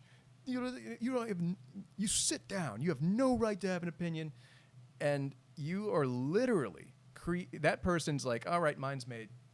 Even if they don't make their mind up in that moment, they're like, God, you're an asshole. And then somebody says, who's not going to judge you? Who's not going to say, check your white privilege? Donald Trump. Exactly. That's exactly what I've been telling people for years. I'm like, you have to stop pretending to be a purist ideologue with everybody around you just so that you think you're a good person. Yeah. It's like you are pushing people away from the reasonable side, right? Like people that are on the far left pretend like that's normal. Are people on the far right like part of the culture now? It's like people on the far left think that the alt-right is not normal. Well, everybody in the center thinks you're both not normal. Right. It's like we can't talk about this, and we have to constantly be subjected to the thought police. It's like that's why we're doing this podcast, and we actually have to wrap it up here in pretty soon, about 5 minutes. But that's why we're doing this podcast, is so people get out of the ideological bubble. And I know that as soon as somebody in the stunt community sees what I'm doing, somebody's going to try to make hay over it. Somebody's going to try to call me whatever, this, and that, without expressing my full nuanced opinion and things like that, or think that I know more, or that I say that I know more than I do, all that kind of stuff. But you got to remember, these are just three guys' opinions that are sitting here and just talking about things that we care about and just expressing our opinions, and we're not 100% right about things. But the idea is that the fact that we're able to talk about it, the fact that we're putting it out there and we're asking other people, come and have this conversation or have your own conversation and put it out there, and don't be afraid of expressing your opinion, because in this conversation alone, my opinion has been shifted a little bit, right? Just by having a meaningful, respectful conversation with people that you look eye to eye with. And you can learn a lot. Like, I don't look at the news the same way you two do. It's very frustrating for me, and I feel like I waste my time, and I hate it. It doesn't interest me. It's just like, I feel like I don't have all the information, but just having these conversations, I feel like I learn a lot. I'm not talking a lot, but it's important, and I can develop my opinion having a conversation. I think that's important too, and I feel as though some people don't have the confidence to just sit down in a conversation with people because they don't have information. All they've been doing is reading headlines. Right. And I think that's important to take into consideration too. Yeah, and I think, guys, what you're doing here is exactly what we need to be doing all the time, and having it first of all, it takes, from you guys' end, it takes courage to sit down and say, we're gonna talk about some really, really controversial issues, and we're gonna do it in good faith. We're gonna do it with people that we believe are also, even if it's a different opinion, are saying it genuinely in good faith, and doing it knowing that, hey, we might say something that could end up restricting progress in our personal lives. I don't think any of us feel like it's worth us really anyone to be silent. I don't believe most people that are, out there that live their lives are saying to themselves, hey, now is the time for me to just shut the fuck up. Maybe some people, but I see it. I mean, if you go to social media, everyone's typing, everyone's saying things. I think it's when you say something in text, it's just like we're just talking here. We're just having a conversation. Yeah. When you say it in text, it seems more important because it's in text. It almost seems like a proclamation. So I had this idea. It's called You know how like babies have this idea called object permanence. You know. Yeah, yeah. And so I feel like social media gives you this false sense of permanence, right? So when someone reads your social media post, what you wrote, they assume that you took so much time to figure out like what are all the loopholes in my argument. But really, most people are just writing it in a stream of consciousness, right? And so everything that you say on social media is like put in stone. Like you've now written it like, oh, this must have been well thought out. Like I need to pick apart this like this is like a dissertation from your college essay or something. But it's just a person talking. Whereas if in person as we're talking, and if I say something that kind of sets you off, or I say something that you go, oh, what do you mean by that? You can just ask. Yeah. Or you can make a face. And when you make a face, I go, oh, wait, maybe I need to rephrase what I said because I didn't say it probably in the way that I hoped that it would land. Yeah. You know what I mean? Some people, oh, you're just speaking your heart. Yes, I'm speaking my heart, just like you guys are speaking our hearts, right? And I think that it's important that we as people remember that behind every words that you read, there are actual real human beings with a heart and soul behind that. And everybody's opinion is valid to a degree. And you're going to have to convince people. And every single conversation that you have is a chemical reaction. Carl Jung was famous for saying that when two personalities interact, it's like a chemical reaction, and nobody comes out the same. Right? I love that. And that's so brilliant, and it's so true. And people forget that. They're so afraid that they might change. That I might change my opinion. I might not be as radical. Or I might not be as passionate about what I believe if I talk to this person. Well, that's a problem with your ideology, and it's not a problem with the person that you're talking to. You don't have to believe everything that the person's that's talk. The Socrates said that the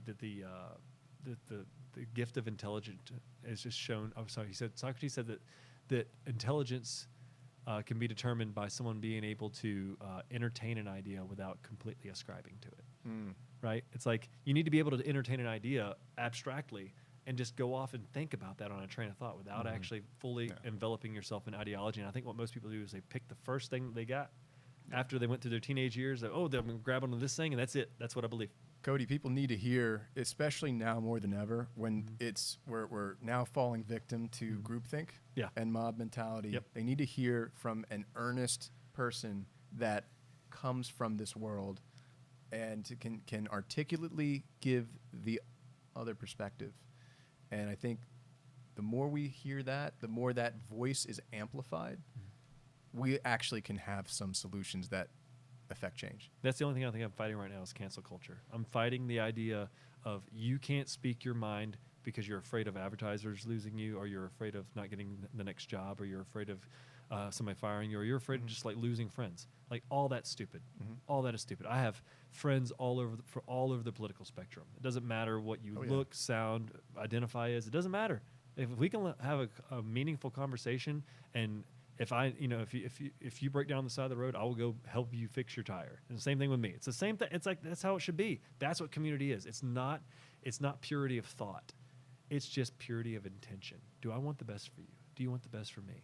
That's what love is. Yeah. It's like wanting the best for the best in another person. Not just creating a better world for them, but legitimately wanting the best for what's inside them.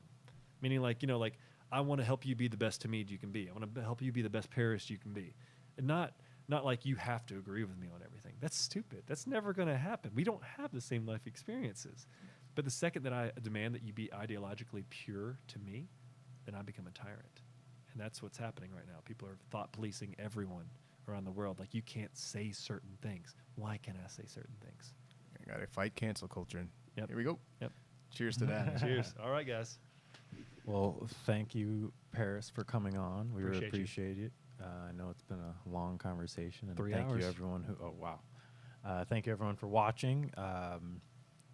Any final thoughts before we cut out? No, I really appreciate you coming tonight, man. Thank you for having me. It's been awesome. Oh, if anyone's interested in joining us, feel free to shoot us a message on either social media or in the video thread, and we'll get back to you. I mean, I got to say, I love your NPR voice. Oh, yeah. It's thanks. like... Yeah, it sounds good. I like all listening things to myself. considered. Whisper talk. Whisper talk. And I had a lot of people hit me up. I should say a lot, like several people hit me up and saying thank you for speaking out and just speaking your voice. And I hear you guys, and I appreciate that. And just keep the good fight going. Be respectful to people that you have conversation with, and keep your mind open. So hopefully next time we have this conversation, we can have a little more fun talking about other shit. yes, we're gonna. It's definitely gonna be a lot less heavy some of these times too as we get going. These are the first couple. So Cool. Thank you. Cheers. All right, Bye. Safe. Bye. Ah,